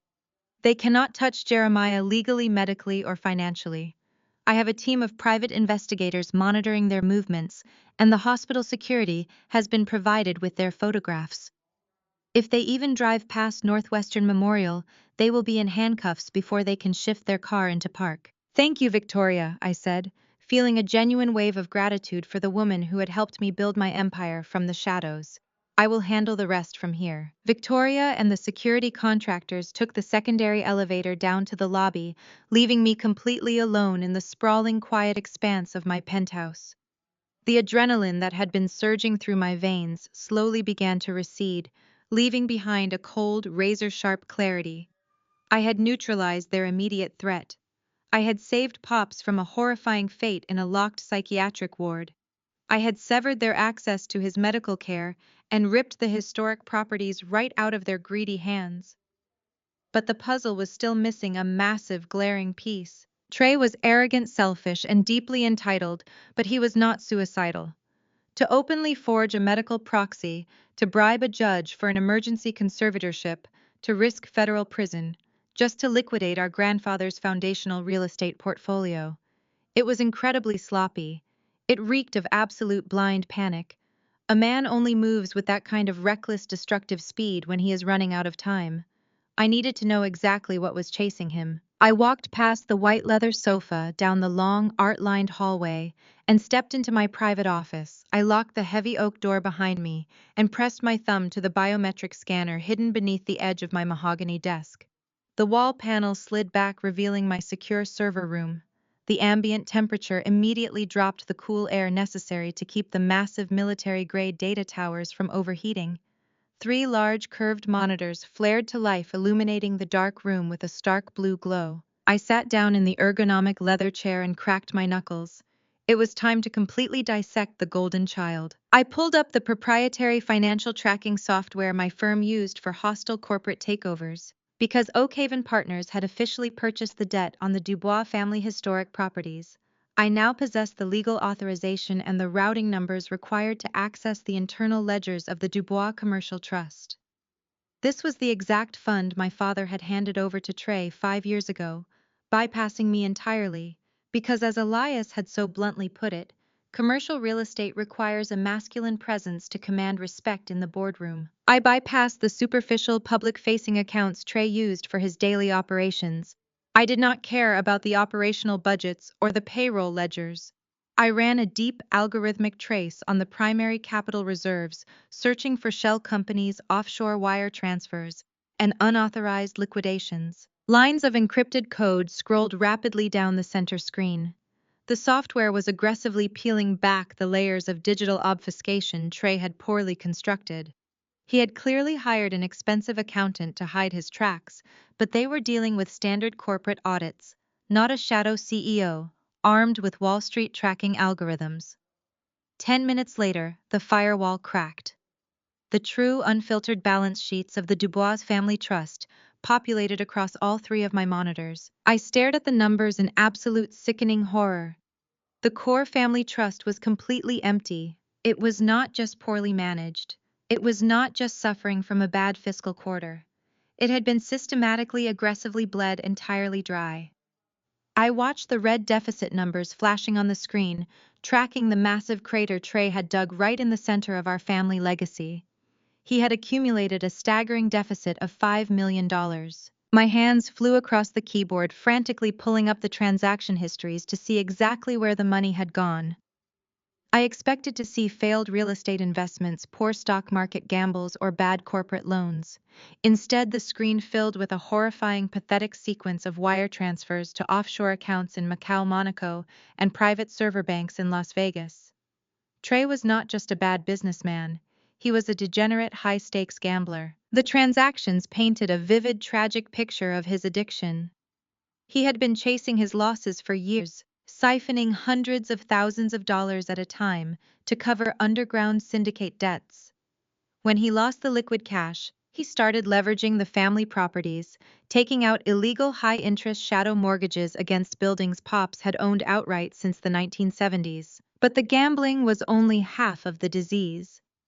I pulled up the secondary account ledgers, tracking a massive, sustained hemorrhage of capital that led directly to Harper. While my brother was burning millions at the baccarat tables, his wife was treating the Dubois family trust like her own personal limitless credit card.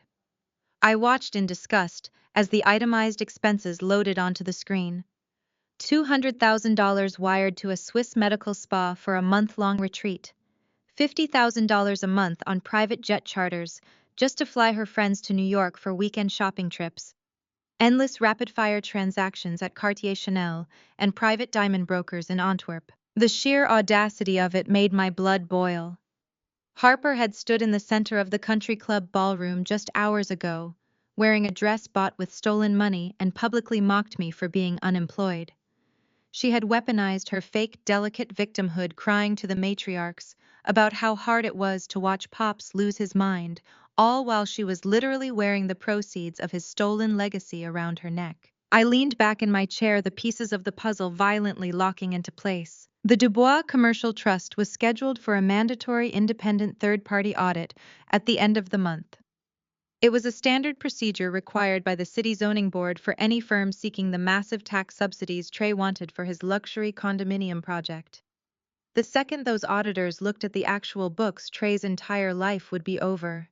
The embezzlement, the wire fraud, the illegal leveraging of assets, it would all be exposed. He would be looking at decades in federal prison, and Harper would be stripped of every single luxury she possessed. Trey did not just want to build luxury condos to elevate his political career. He absolutely needed the $60 million cash payout from the sale of the historic neighborhood to quietly replace the $5 million he had stolen, pay off the remaining syndicate debts, and pocket the rest to maintain his illusion of wealth before the auditors arrived. But Pops had been the roadblock. Jeremiah Dubois loved that neighborhood.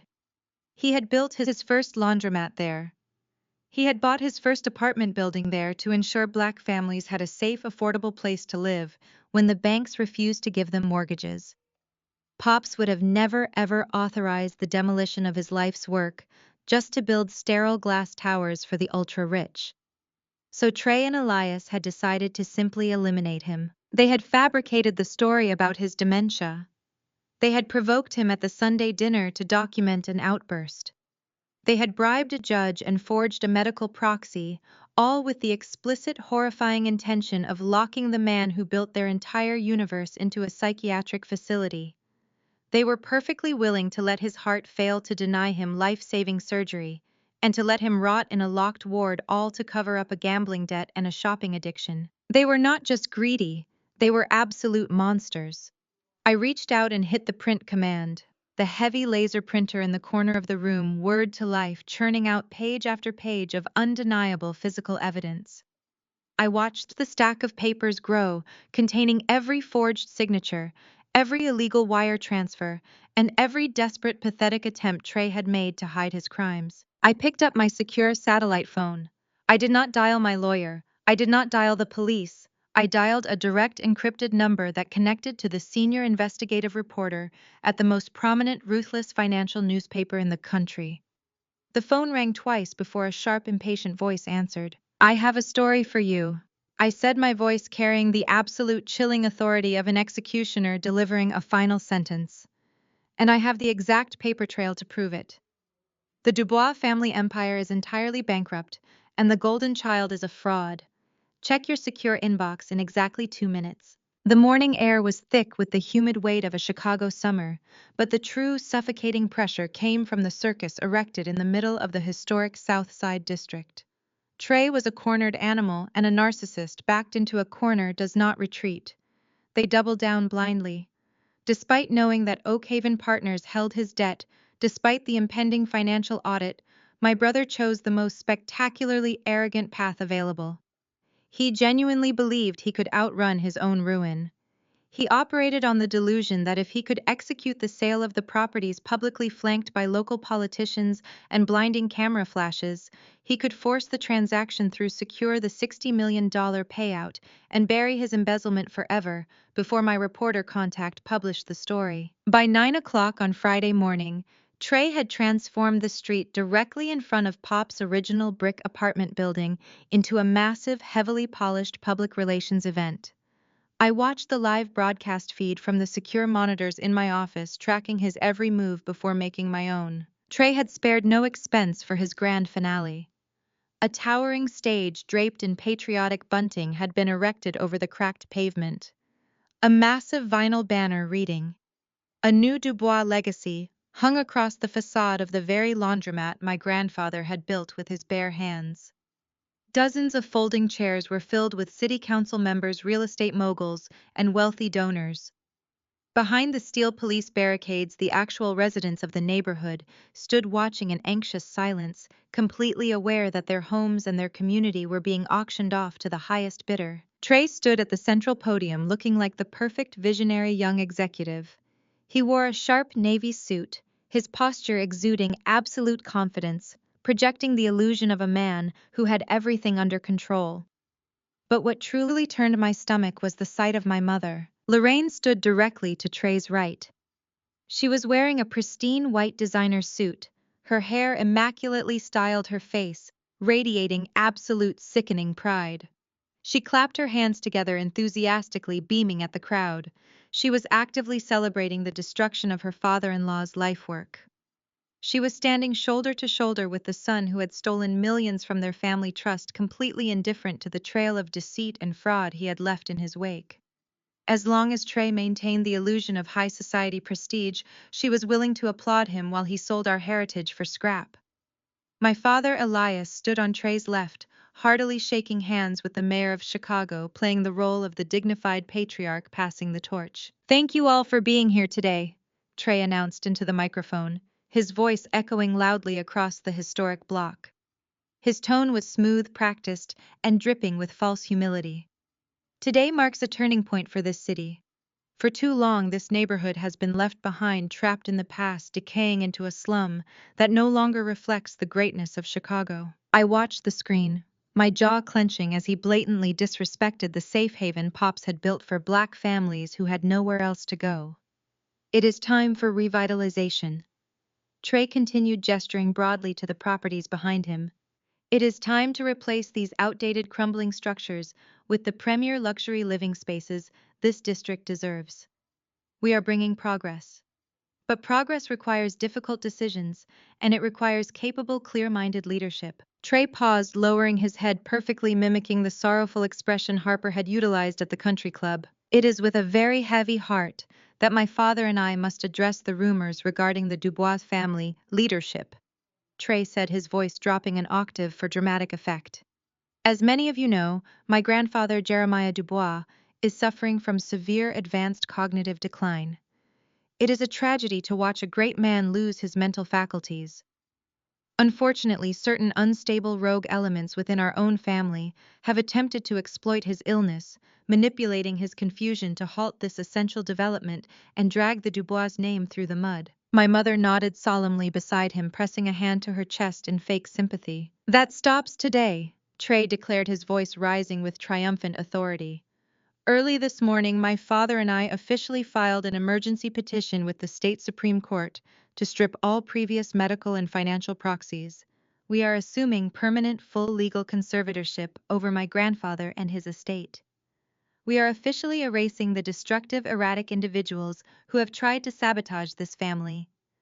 The Dubois legacy is secure, and it moves forward with me." The crowd erupted into enthusiastic applause. The sycophants and the paid developers cheered loudly, thrilled by the promise of lucrative construction contracts. My mother clapped the hardest, a wide, victorious smile plastered across her face. They truly believed they had won. They believed that public perception would override legal reality. Trey turned away from the podium and gestured to a large draped table positioned at the center of the stage. He invited the CEO of Horizon Developers and the mayor to step forward. "Today, right here on the ground where our family began, we are signing the binding contract to transfer this land to Horizon Developers," Trey announced, his eyes gleaming with unadulterated greed. "A $60 million investment in the future." The press photographers rushed the edge of the stage, their camera shutters firing like strobe lights. The CEO of Horizon Developers, a tall, imposing man, smiled and unrolled the massive ceremonial contract on the table. He produced a heavy, gold-plated fountain pen and handed it directly to my brother. Trey took the pen. He looked out over the crowd, basking in the absolute pinnacle of his unearned glory. He leaned over the table, pressing the gold nib of the pen against the thick parchment paper. He was exactly one signature away from securing the cash he needed to hide his embezzlement. He never got to write the first letter. The low, rumbling roar of heavy, high-performance engines violently cut through the applause. The sound was not the standard hum of city traffic. It was the deep, synchronized growl of military-grade machinery. The crowd turned their heads in unison. The press photographers lowered their cameras, their lenses shifting toward the end of the block. Trey froze the gold pen, hovering a fraction of an inch above the paper. His arrogant smile slowly vanished, replaced by a sudden creeping shadow of confusion. A motorcade of 4 massive jet-black, heavily armored SUVs turned the corner and drove directly onto the restricted event grounds. They did not slow down for the police barricades. They did not stop for the event coordinators waving their clipboards. The lead SUV simply pushed through the plastic barriers, the heavy steel grille of the vehicle snapping them like twigs. The four vehicles rolled in perfect intimidating formation, driving right down the center of the street and coming to a flawless synchronized halt directly in front of the press stage. The sheer dominating presence of the motorcade sucked all the air out of the venue. The mayor took a nervous step backward. My mother's hands dropped to her sides, her pristine white suit suddenly looking incredibly fragile against the imposing black vehicles. The doors of the four SUVs opened simultaneously. A dozen men and women stepped out onto the pavement. They were not wearing casual event attire. They were dressed in razor-sharp, immaculate corporate suits carrying briefcases and leather portfolios. This was not a security detail. This was a tactical strike force, composed of the most terrifying elite corporate litigators and federal compliance attorneys in the country. Victoria Sterling stepped out of the second vehicle, adjusting her glasses, her face completely devoid of mercy. Then the rear door of the lead SUV swung open. I stepped out onto the pavement. I was wearing a tailored blood-red power suit that commanded the eye and completely dominated the visual space. I did not look like a disgraced rogue daughter. I looked like a woman who owned the ground I was walking on. I slowly closed the heavy car door behind me. I adjusted my cuffs, feeling the absolute electrifying surge of power coursing through my veins. I looked up at the stage, my eyes locking directly onto my brother. The gold pen slipped from Trey's trembling fingers and clattered uselessly onto the table, his face drained of every ounce of blood, turning a sickly, translucent shade of gray. He looked at the fleet of armored vehicles. He looked at the army of elite lawyers flanking my sides. And finally, he looked at me.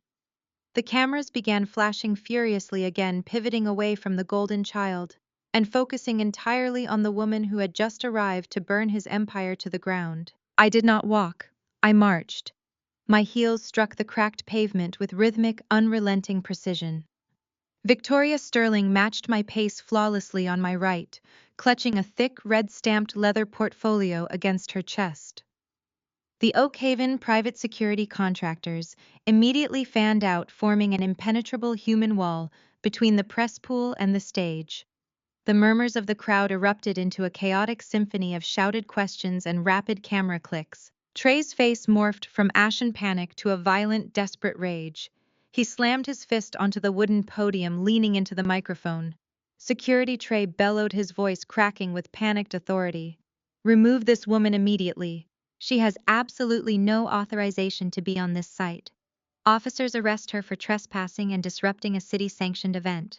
Two local beat cops stationed near the barricades took a hesitant step forward, their hands resting cautiously on their belts.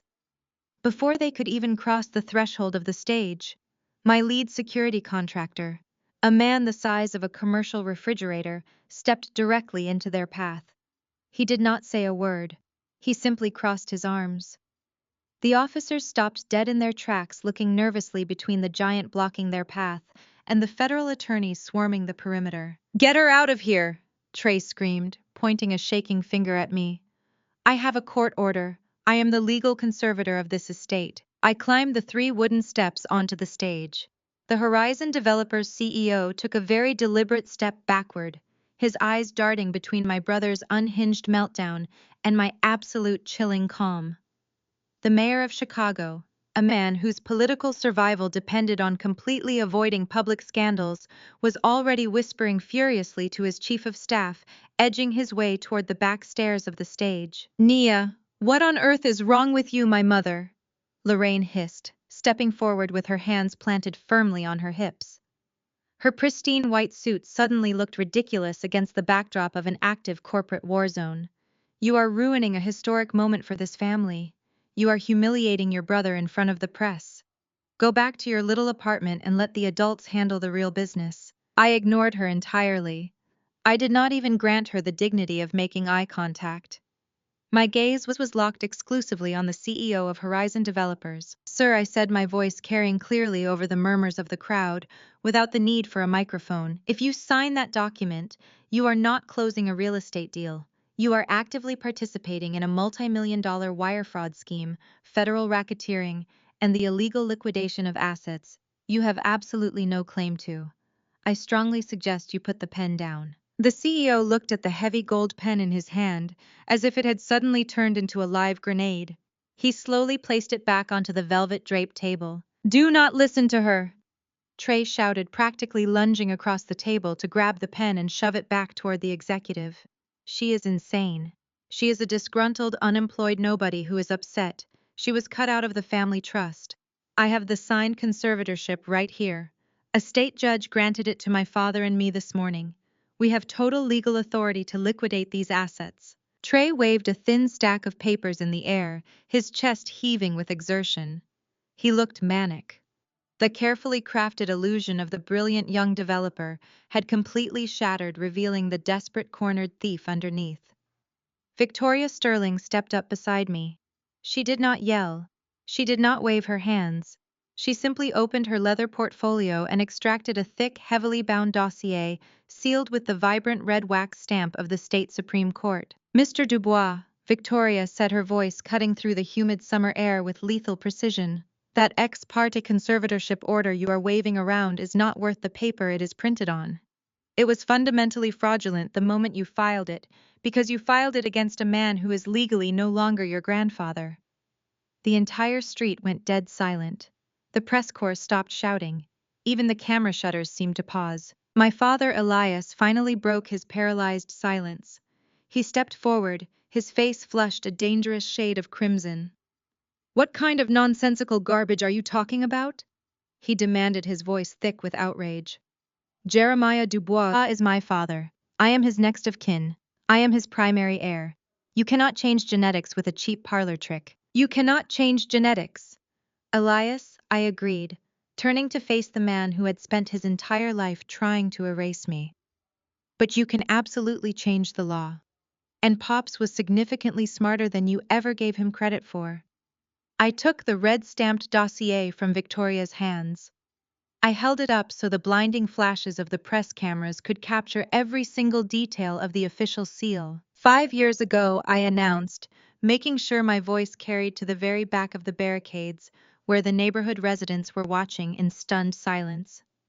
Pops realized exactly what you and Trey were planning to do with his legacy. He saw the gambling debts. He saw the financial mismanagement. He knew that the second his health began to fail, you would vulture his life's work and sell this community to the highest bidder to cover your own catastrophic failures. Trey's jaw dropped. His eyes darted frantically around the stage, searching for an exit that did not exist, so he took permanent, irrevocable action. I continued stepping closer to my father. He filed a petition with the state Supreme Court, a petition for adult adoption. 5 years ago, Jeremiah Dubois legally adopted me as his daughter. The collective gasp from the crowd was audible. The reporters frantically began scribbling in their notepads. My mother stumbled backward, her hand flying to her mouth in genuine, unfiltered shock.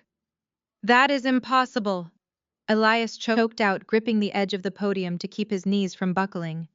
You are his granddaughter. You cannot just be adopted. In the state of Illinois, adult adoption is completely legal and requires exactly zero consent from any other family member.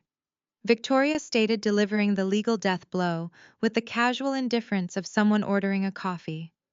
Upon the finalization of that adoption, Elias Dubois was legally and permanently severed as the primary next of kin. Miss Nia Dubois became his first-line heir, his direct legal daughter, and the sole beneficiary of his entire estate. I turned back to Trey, watching the reality of his utter destruction finally penetrate his arrogant skull. You do not own this neighborhood, Trey, I said, my voice dropping to a low, dangerous register. You do not own the laundromat. You do not own the apartment buildings. You do not own a single brick on this street. Immediately following the adoption, Pops transferred every single deed, every single title, and every single cent of his liquid capital into an irrevocable blind trust. A trust that I manage as the sole executive director. Trey stood frozen, his eyes wide and vacant. The $60 million deal he needed to save his life had just vanished into thin air. This land cannot be sold, I announced to the crowd, staring directly into the lenses of the television cameras. It will never be sold to luxury developers. It will remain exactly what it was always intended to be, a cornerstone for this community. The CEO of Horizon Developers did not wait for another word. He grabbed his briefcase from the table, turned to his assistants, and began marching off the stage. Wait, Trey pleaded, lunging forward to grab the executive's sleeve. We can fix this. We can fight this in court. The contract is still good. The CEO yanked his arm away, shooting Trey a look of absolute disgust. You lied to me about your ownership of these assets, he snarled. You brought my firm into a fraudulent transaction on live television. You will be hearing from our corporate litigators before the end of the day. The executive stormed past the barricades, his departure acting as a signal for the mayor. The politician practically sprinted down the back stairs, flanked by his security detail, desperate to distance himself from the toxic fallout of the Dubois family implosion. Within 60 seconds, the grand stage had transformed into a monument of utter humiliation. My mother was hyperventilating. She grabbed Elias by the arm, shaking him violently. Do something, Lorraine shrieked, her perfectly maintained facade shattering into a million pathetic pieces. She stole everything. Tell them to arrest her. Elias could not move. He was staring at the red-stamped dossier in my hands, as if it were a venomous snake. The realization that his own father had legally disowned him, choosing the daughter he had cast aside, had completely broken his mind. Trey let out a sound that was half sob, half scream. He turned to me, his eyes bloodshot and manic. You ruined my life, he spat, spit flying from his lips. I needed that money. You have no idea what you have done. I know exactly what I have done, Trey, I replied, stepping right into his personal space. I know about the $5 million missing from the commercial trust. I know about the offshore transfers to Macau. And I know about the federal audit scheduled for next week. Trey stopped breathing. You thought you could bury your embezzlement under $60 million of Horizon cash, I whispered, ensuring only he could hear the absolute finality in my voice. But the money is gone. The sale is dead.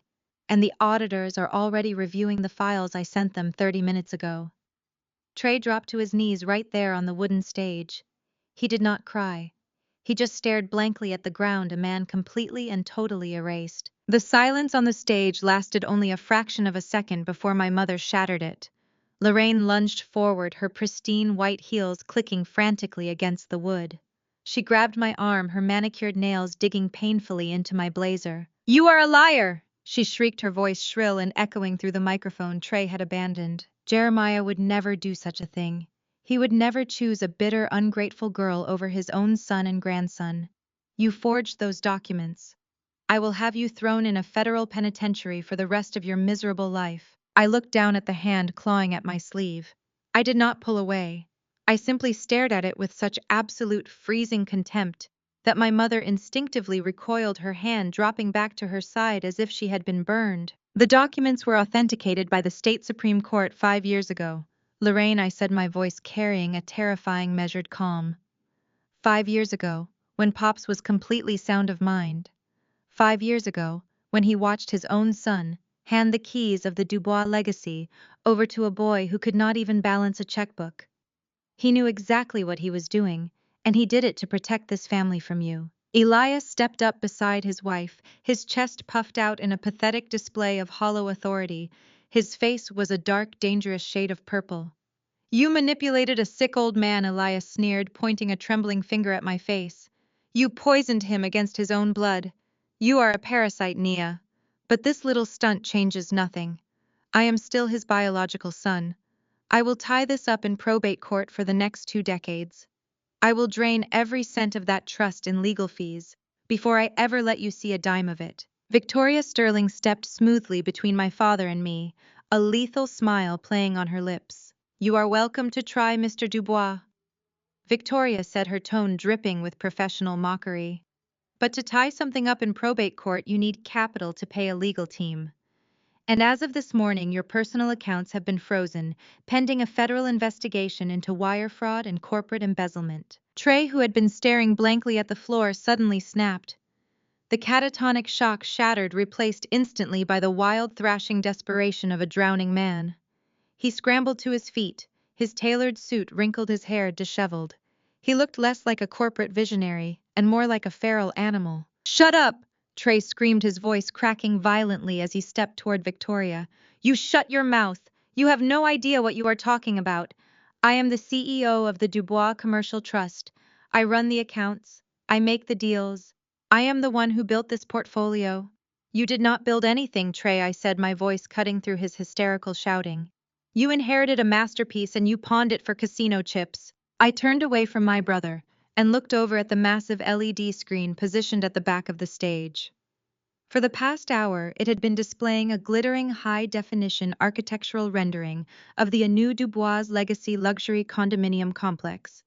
It was a pristine fake image of glass and steel, completely erasing the history of the neighborhood we were standing in. I raised my right hand and gave a sharp, subtle nod to the Oakhaven security contractor standing near the audio-visual booth at the edge of the barricades.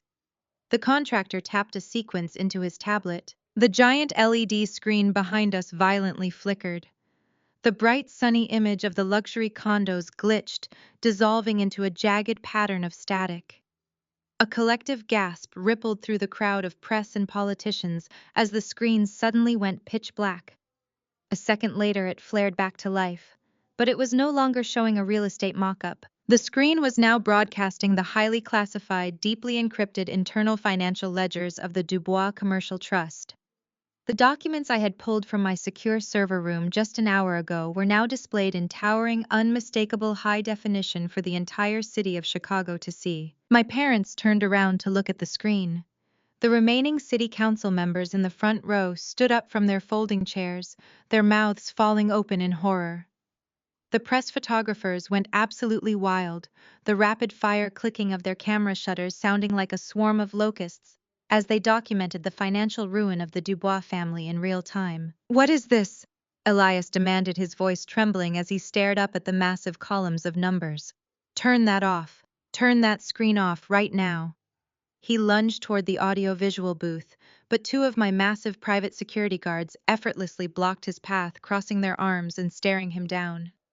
Elias bounced off them like a bird hitting a window pane, stumbling backward in utter defeat. "Let us take a look at your brilliant leadership, Trey," I announced, walking over to the podium and pulling the microphone from its stand. I turned to face the crowd, gesturing to the towering screen behind me. "What you are looking at is the absolute destruction of a 60-year-old family legacy. Right there, highlighted in red, is a total operational deficit of $5 million. The crowd began to murmur loudly. The neighborhood residents behind the barricades, the people who had been terrified of losing their homes, were now watching their oppressor being publicly humiliated. "You are not a brilliant investor, Trey," I said, turning back to look my brother dead in the eyes. The microphone amplified my voice, projecting my words with a cold, unrelenting clarity that left no room for argument. "You are a thief. You are a degenerate gambler who thought he could use our grandfather's blood, sweat, and tears to cover his own pathetic mistakes." "That is fake!" Trey screamed, his voice pitching into a hysterical shriek. He pointed frantically at the screen. "She fabricated those documents. It is a lie." I tapped the screen control remote in my hand. The image zoomed in, highlighting a specific series of transactions. "Is this a lie?" I asked, reading the text directly from the screen. "A $200,000 wire transfer to an offshore holding account in Macau, authorized by your digital signature. How about this one? A shadow mortgage taken out against the very laundromat we are standing in front of, with a 30% interest rate payable to an unlicensed lending syndicate in Las Vegas." Trey was hyperventilating. He backed away from the screen as if it were emitting radiation. "And let us not forget the operational expenses." I continued, mercilessly tapping the remote again. The screen shifted to display Harper's credit card statements paid directly from the commercial trust. $50,000 a month on private jet charters. $30,000 to a diamond broker in Antwerp. A $200,000 retreat to a Swiss medical spa. I looked down at the front row of VIP seating. Harper was sitting there wearing a pale pink Chanel suit, her face completely drained of color. The other wealthy wives and socialites surrounding her physically pulled away, shifting their chairs to distance themselves from the radioactive fallout. Harper tried to cover her face with her designer handbag, shrinking down in her seat as the press cameras pivoted to capture her humiliation. "You were going to sell out grandfather's legacy," I said, my voice echoing off the brick buildings, addressing Trey with an absolute fatal disgust. "You were going to bulldoze the homes of hundreds of hardworking families. You were going to lock the man who raised you into a psychiatric ward, strip him of his human rights, and steal his life. And you were going to do all of it just to save your own ragged reputation and fund the shopping habits of your gold-digging wife. Lorraine let out a sharp, devastated wail. She looked at the screen, then at Trey, the horrific reality of her golden child, finally breaking through decades of deliberate, willful ignorance. Trey, she whispered, her voice trembling. Tell me this is not true. Tell me she is lying. Trey could not look at our mother. He could not look at Elias. He stood trembling on the stage, entirely stripped of his armor, exposed to the glaring daylight as the fraud he had always been. This neighborhood is not for sale, I announced, turning my back on my ruined family and speaking directly to the residents standing behind the police barricades. The Dubois legacy will not be defined by greed, embezzlement, or the destruction of our own people. As the legal owner of these properties, I am officially freezing all rents. I am allocating $10 million from Oakhaven Partners to fully renovate every single apartment building on this block without displacing a single family. The residents stared at me in stunned silence for a brief moment. Then a single person started clapping. It spread like wildfire. Within seconds, the entire crowd of locals erupted into deafening cheers. They were screaming my name, applauding the preservation of their homes and the absolute downfall of the men who had tried to destroy them. The corrupt politicians and the greedy developers were silently fleeing the scene, slipping away down the side streets to avoid the incoming federal investigation.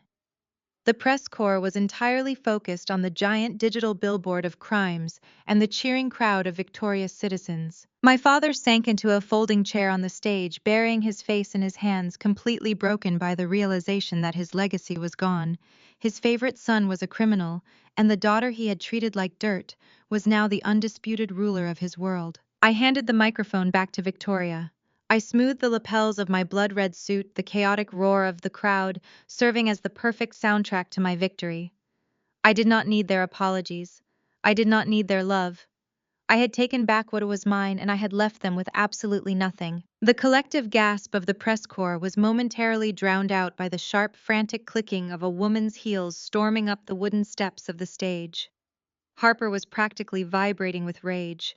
The pale pink Chanel suit she wore, purchased with the very funds my grandfather had bled to build, looked suddenly cheap as she shoved her way past the stunned city officials. She stood over her husband, who was still staring vacantly at the floorboards, and grabbed him by the shoulder, trying to yank him to his feet. "Get up!" Trey Harper hissed, her voice shrill and entirely devoid of the polished country club grace she usually projected. "Do not let her do this to you. She is lying. She is just a jealous, bitter woman trying to steal your spotlight." Trey did not move. He was a hollow shell, his brain completely short-circuiting under the weight of his own exposed crimes. Harper let go of his jacket in disgust and whipped around to face me. Her face was chalk white, her eyes wide with a terrifying manic denial. She pointed a manicured finger directly at my chest. "What right do you have to come here and ruin this contract?" Harper shrieked, her voice echoing through the open plaza. "You think you are so smart with your little trust fund trick. You think you have cornered us? You have nothing. We do not need this specific developer. Vanguard Group already agreed to completely fund our next 3 commercial phases. They guaranteed a $50 million credit line yesterday afternoon. We do not need this neighborhood." I stood perfectly still, letting her shrill voice bounce off the brick facades of the surrounding buildings.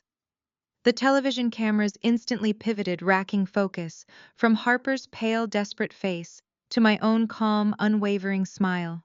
It was the exact moment I had been waiting for. The final nail in the coffin. I reached into the inner breast pocket of my tailored blazer. I moved with slow, deliberate precision, making sure every single lens in the press pool was tracking my hand. I pulled out a thick, matte black business card, heavily embossed with gleaming gold lettering. I walked over to the draped table, completely ignoring the voided contract sitting next to the discarded fountain pen, and dropped the card onto the surface. The heavy cardstock landed with a distinct, satisfying thud. "You are absolutely right, Harper," I said, my voice carrying a smooth, lethal conversational tone. "Vanguard Group did agree to underwrite Trey's commercial debt. They approved a massive, highly leveraged credit line to keep him afloat. They saw a desperate man willing to sign over his life, and they took the deal. Harper crossed her arms, lifting her chin with a triumphant, mocking sneer. "So you can take your fake adoption papers and get out of our sight," she demanded. "We are fully funded. We are untouchable." I tilted my head, letting a cold laugh escape my lips. "You really should learn to read the financial disclosures before you spend money." "You do not have Harper," I stated, stepping closer to the table and tapping the gold lettering on the business card. "Vanguard Group did agree to fund you. But exactly 1 week ago, a private equity firm executed a hostile takeover and purchased an 80% controlling stake in Vanguard." Harper's triumphant sneer faltered. Her arms slowly dropped to her sides. "That private equity firm is Oakhaven Partners." I continued enunciating every syllable so the microphones picked it up perfectly. "And I, Nia Dubois, am the founder, the primary shareholder, and the sole chief executive officer of Oakhaven." I paused, letting the absolute horror of the situation wash over her face. I watched the color completely drain from her cheeks as the math finally clicked in her head. "I do not just control my grandfather's trust," I whispered, leaning forward so my voice sliced directly through her delusion. "I own Vanguard, which means as of right now I am your primary creditor. You do not owe a faceless corporation $50 million, you owe it to me." My father let out a strangled, breathless sound from his chair, finally realizing that I had not just anticipated their moves, I had actively financed their trap. I had let them borrow the rope they were now using to hang themselves. And as the primary debt holder, I announced, turning my gaze back to Trey, who was now staring at me with a look of pure, unadulterated terror. "I have reviewed the fraudulent terms under which this loan was secured. You used assets you did not legally own as collateral. That is a direct violation of the covenants. Therefore, I am officially calling in the debt, immediately, in full." "No," Harper gasped, stumbling backward, as if she had been physically struck. "You cannot do that. We need 30 days. We have a grace period." "You have absolutely nothing," I corrected her sharply. "Calling in a loan of that magnitude with zero liquid assets triggers an automatic, unappealable default. Do you understand what that means for your perfectly curated life?" Harper, I took a step toward her, forcing her to retreat until her back hit the wooden railing of the stage. "It means your bank accounts are currently being frozen by federal regulators," I told her, my voice relentless. "It means the 6-bedroom estate in Lake Forest is going into immediate foreclosure. It means the G-Wagon you drove here today will be repossessed by tomorrow morning. It means every single diamond on your wrist and every designer bag in your closet is going to be seized to pay back the money you and your husband stole from my grandfather. You are not a high society elite anymore. You are utterly, completely broke. Trey, you are officially bankrupt." The reality of the devastation hit the stage like a seismic shockwave. My mother Lorraine let out a piercing, hysterical scream. She rushed toward Elias, grabbing his lapels and shaking him frantically. "Fix this, Elias," she wailed, tears streaming down her carefully powdered face, ruining her makeup. "She is taking everything. She is going to leave us with nothing. Fix it right now." But Elias could only stare at me, his eyes wide and vacant, completely paralyzed by the realization that his lifelong campaign to diminish and discard me had ultimately engineered his own destruction. He had spent his entire life worshipping Trey, grooming him to be a king, and in doing so, he had handed his kingdom to a fool. Harper's mind completely snapped. She looked at the reporters who were furiously documenting every second of her downfall. She let out an ear-piercing, unhinged shriek, dropping to the floor and grabbing Trey by the collar of his ruined suit. "Do something!" Harper screamed violently, shaking my brother. "You told me we were safe. You promised me the money was secure. You worthless, pathetic liar. You ruined my life." Trey did not fight back. He did not defend himself. The golden child, the man who had walked onto this stage believing he owned the city of Chicago, simply collapsed forward. His knees hit the wooden floorboards with a heavy thud. He slumped over his head, resting in his hands, completely unresponsive to his wife's frantic screaming and the blinding flash of 100 camera lenses. The press pool surged forward against the barricades, fighting for the best angle of the fallen Dubois heir. Reporters were shouting my name, asking for quotes, begging for an exclusive interview about the most spectacular corporate assassination the city had seen in decades. I did not answer them. I simply turned my back on the stage, walking down the steps with Victoria and my security team surrounding me. I left my family exactly where they belonged, on their knees, drowning in the wreckage of their own greed, completely at the mercy of the world they had tried to destroy. I had barely reached the reinforced doors of my armored SUV when the distant, unmistakable shriek of federal sirens began to slice through the heavy Chicago heat. The sound did not build gradually. It tore into the plaza, a rising, violent crescendo of absolute finality. I paused, resting my hand against the cool, polished metal of the doorframe, and turned back to watch the final act of the tragedy Trey had written for himself. Two dark blue sedans and a massive mobile command unit violently breached the intersection, their tires screeching against the cracked asphalt as they jumped the curb. They cut off the exact exit route the local politicians had just utilized, sealing the perimeter with ruthless military efficiency. The heavy doors burst open before the vehicles even came to a complete halt. A dozen men and women wearing dark tactical vests, emblazoned with the bright yellow letters FBI, swarmed the street, moving with a synchronized predatory grace. The press pool, sensing a story that would dominate the national news cycle and make careers overnight, immediately pivoted their heavy lenses away from the digital billboard and aimed them directly at the stage. The camera flashes morphed into a solid, blinding wall of white strobe lights illuminating the dust hanging in the humid air. Elias and Lorraine stood frozen on the wooden planks, their faces contorted in abject, paralyzing horror as the federal agents marched up the steps. The Oakhaven security contractors smoothly stepped aside, parting like the Red Sea, to grant the federal authorities unrestricted access to the crime scene. The lead agent, a tall, uncompromising woman with a silver badge clipped to her belt and a thick manila folder in her hand, did not bother with pleasantries or introductions. She did not care about the Dubois name or the bespoke suits. Trey Dubois, she announced, her voice booming with an icy authority that commanded absolute silence from the chaotic crowd.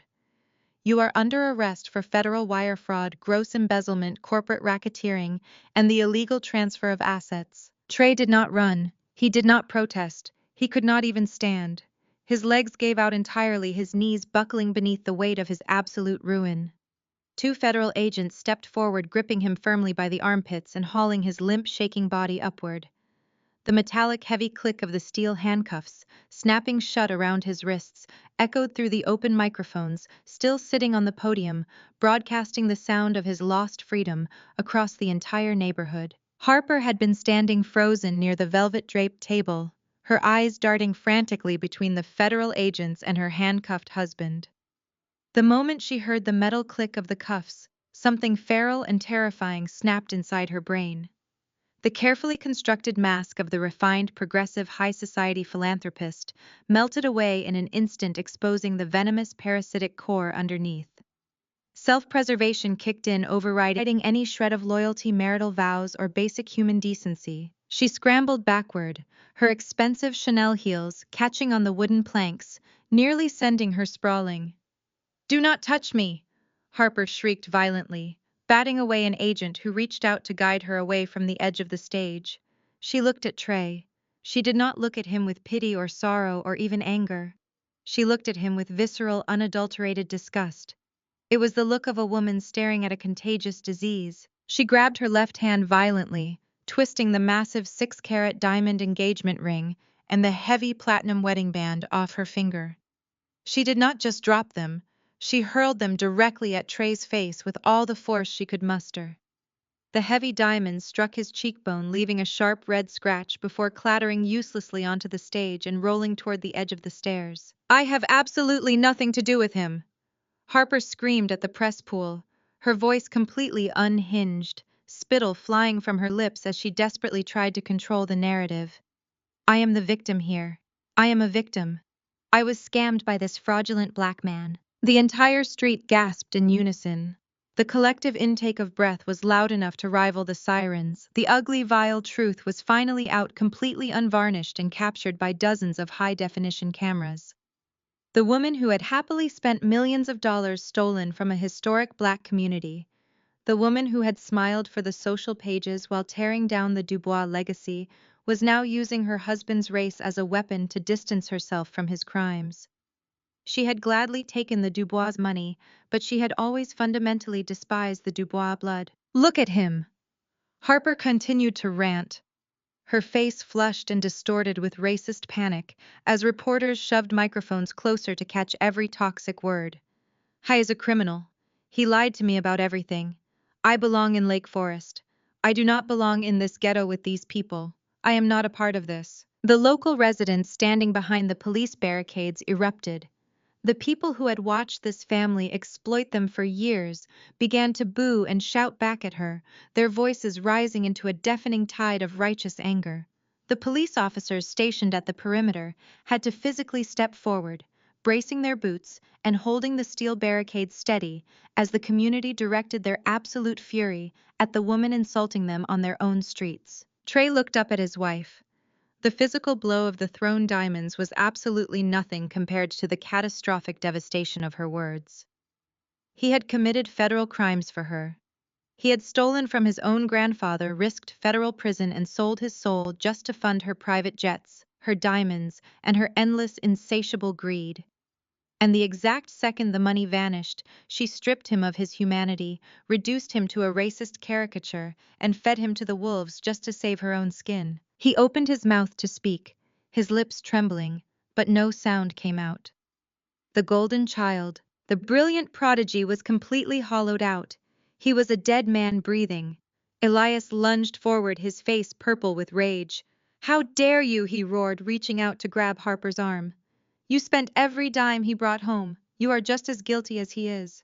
An FBI agent swiftly shoved Elias back, planting a firm hand in the center of his chest.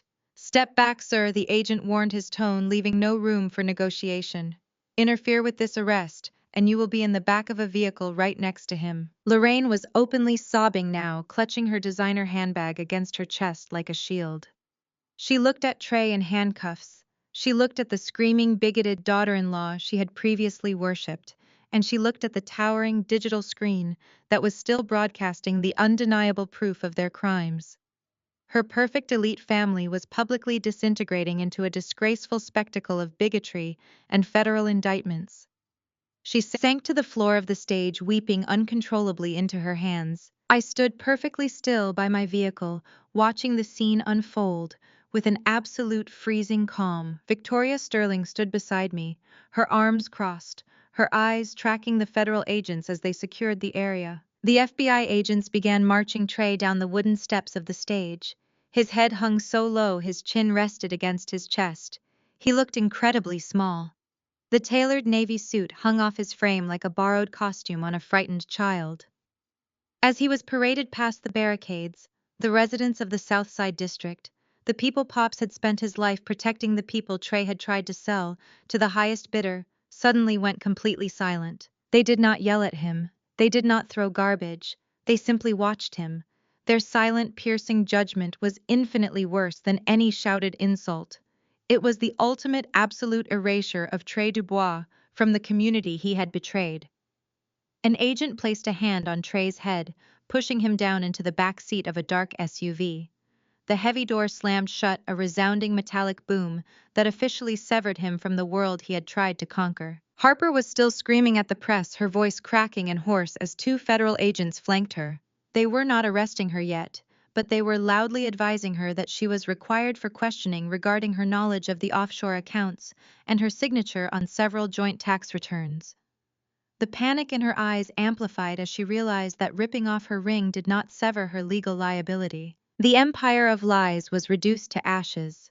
The golden child was gone, the racist parasite was cornered, and the enablers were left weeping on the floor of a stage they did not own. I turned away from the chaos, opened the door of my vehicle, and stepped inside. 3 days later, the air in my office was deathly still, a stark contrast to the chaotic, screaming plaza of the arrest.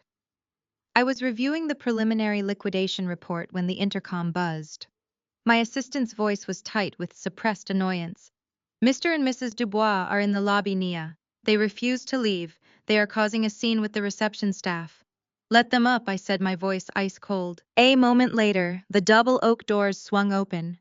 Elias and Lorraine stumbled in, looking like ghosts of the people they had been just 72 hours ago. Their expensive clothes were disheveled, their skin sallow and gray. They did not look like the untouchable monarchs of the Chicago real estate scene anymore. They looked like two people who had just realized their entire reality was a lie. Nia, please, Lorraine sobbed, dropping to her knees on the plush office carpet. She scrambled forward, her hands outstretched in a pathetic, desperate plea. You have to save him. Trey is falling apart in that holding cell. He is not eating. He is terrified. He is your brother. We are your family. You cannot just let the federal government destroy him. Elias remained standing, but he was trembling so violently he had to grip the back of a leather guest chair for support. Nia, I am begging you, he rasped, his arrogance completely stripped away. Drop the charges, use your influence with the district attorney. Tell them it was all a misunderstanding, that you have reconciled the accounts. We can pay the $5 million back. We will sell the beach house, we will sell everything. Just get him out before the trial starts. I leaned back in my high-backed chair, watching them grovel. It was a pathetic sight, the man who had spent years telling me I was nothing. The woman who had only ever loved me when I was useful to her image, now reduced to shaking, weeping wreckage at my feet. You talk about family, as if it is a magic word that fixes everything, I said, my voice steady, devoid of any warmth. You talk about blood as if it is a blank check for unlimited forgiveness. But you never cared about family when you were busy signing my grandfather's name to fake documents. You never cared about family when you were planning to commit me to a psychiatric ward to steal my home. I reached into the top drawer of my desk and pulled out a single crumpled piece of paper. It was the flyer Harper had shoved into my hand weeks ago, an advertisement for a cheap fly-by-night nail technician certification course. She had intended it as a final insult, a way to remind me of the lowly social status she thought I belonged in. I held it out toward them. I don't need your apologies, and I certainly don't need your tears, I said. You came here asking for a way to save Trey. Here is your solution. I tossed the flyer onto the carpet between them. Trey needs a high-end defense attorney if he wants to avoid a 10-year sentence. Those lawyers cost thousands of dollars an hour. You have lost your assets, your credit is in the sewer, and the trust is completely locked. You need a job, both of you. Take this course, get certified, and start working at a salon. It is honest physical labor. It might even teach you the value of $1 for the first time in your lives. My mother stared at the cheap paper, her face contorting in genuine horror. You want us to work in a nail salon? She whispered, her voice full of elitist disgust. We are the Dubois family. We do not do manual labor. You are a felon's parents, I corrected. And you are officially dead to me. I pressed the intercom button on my desk. Security, please remove these people from the building. Two of my private guards stepped into the office, their faces impassive. My father tried to protest, to invoke some final pathetic remnant of his authority, but the guards did not hesitate. They gripped Elias and Lorraine by the arms and efficiently steered them toward the door. As they were dragged out, Lorraine's shrieks of entitlement echoed down the hallway, slowly fading until the heavy doors slammed shut, sealing the office in a final blissful silence. I stood up, walked to the window, and looked out over the city I now truly owned. The Dubois family name had been a heavy, suffocating cage for my entire life. I had finally burned it down, and the air had never felt cleaner. The morning sun climbed over the Chicago skyline, casting a golden, forgiving glow over the historic South Side district. From the expansive glass balcony of my penthouse, the view was unrecognizable from the bleak, decaying landscape Trey had once intended to bulldoze. Instead of the sterile, towering luxury high-rises, he had promised the neighborhood was alive with the sound of restoration. Scaffolding framed the original brick structures, and the vibrant mural of our family history was being carefully retouched by a local collective. Pop sat in his wicker chair, a thick wool blanket draped over his lap, the autumn breeze playing with his thinning white hair. He was no longer the frail, confused man Trey had tried to commit. His eyes were sharp, bright with a pride that had been dormant for decades. He reached out his weathered, calloused hand, patting my forearm with a steady, firm pressure. The laundromat is thriving again, Nia Pop said, his voice raspy but clear. And the apartment buildings are full of life. You didn't just save these walls. You saved the people who live inside them. You protected the only legacy that ever really mattered. I leaned back, resting my head against the cool metal of the balcony railing. I watched a group of neighborhood kids playing soccer in the renovated community park, the laughter rising up to meet us. My transition from the rogue granddaughter to the sole steward of the Dubois Trust had been a brutal high-stakes war, but looking at this city, I knew the cost had been worth every cent.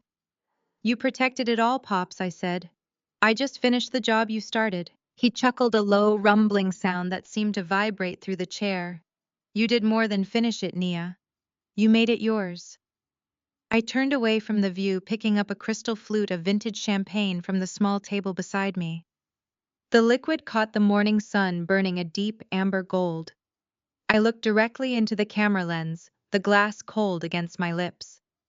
A slow, razor-sharp smile spread across my face, the kind of smile that had terrified my father and broken my brother. The Dubois name was a heavy, suffocating cage they tried to use to break me.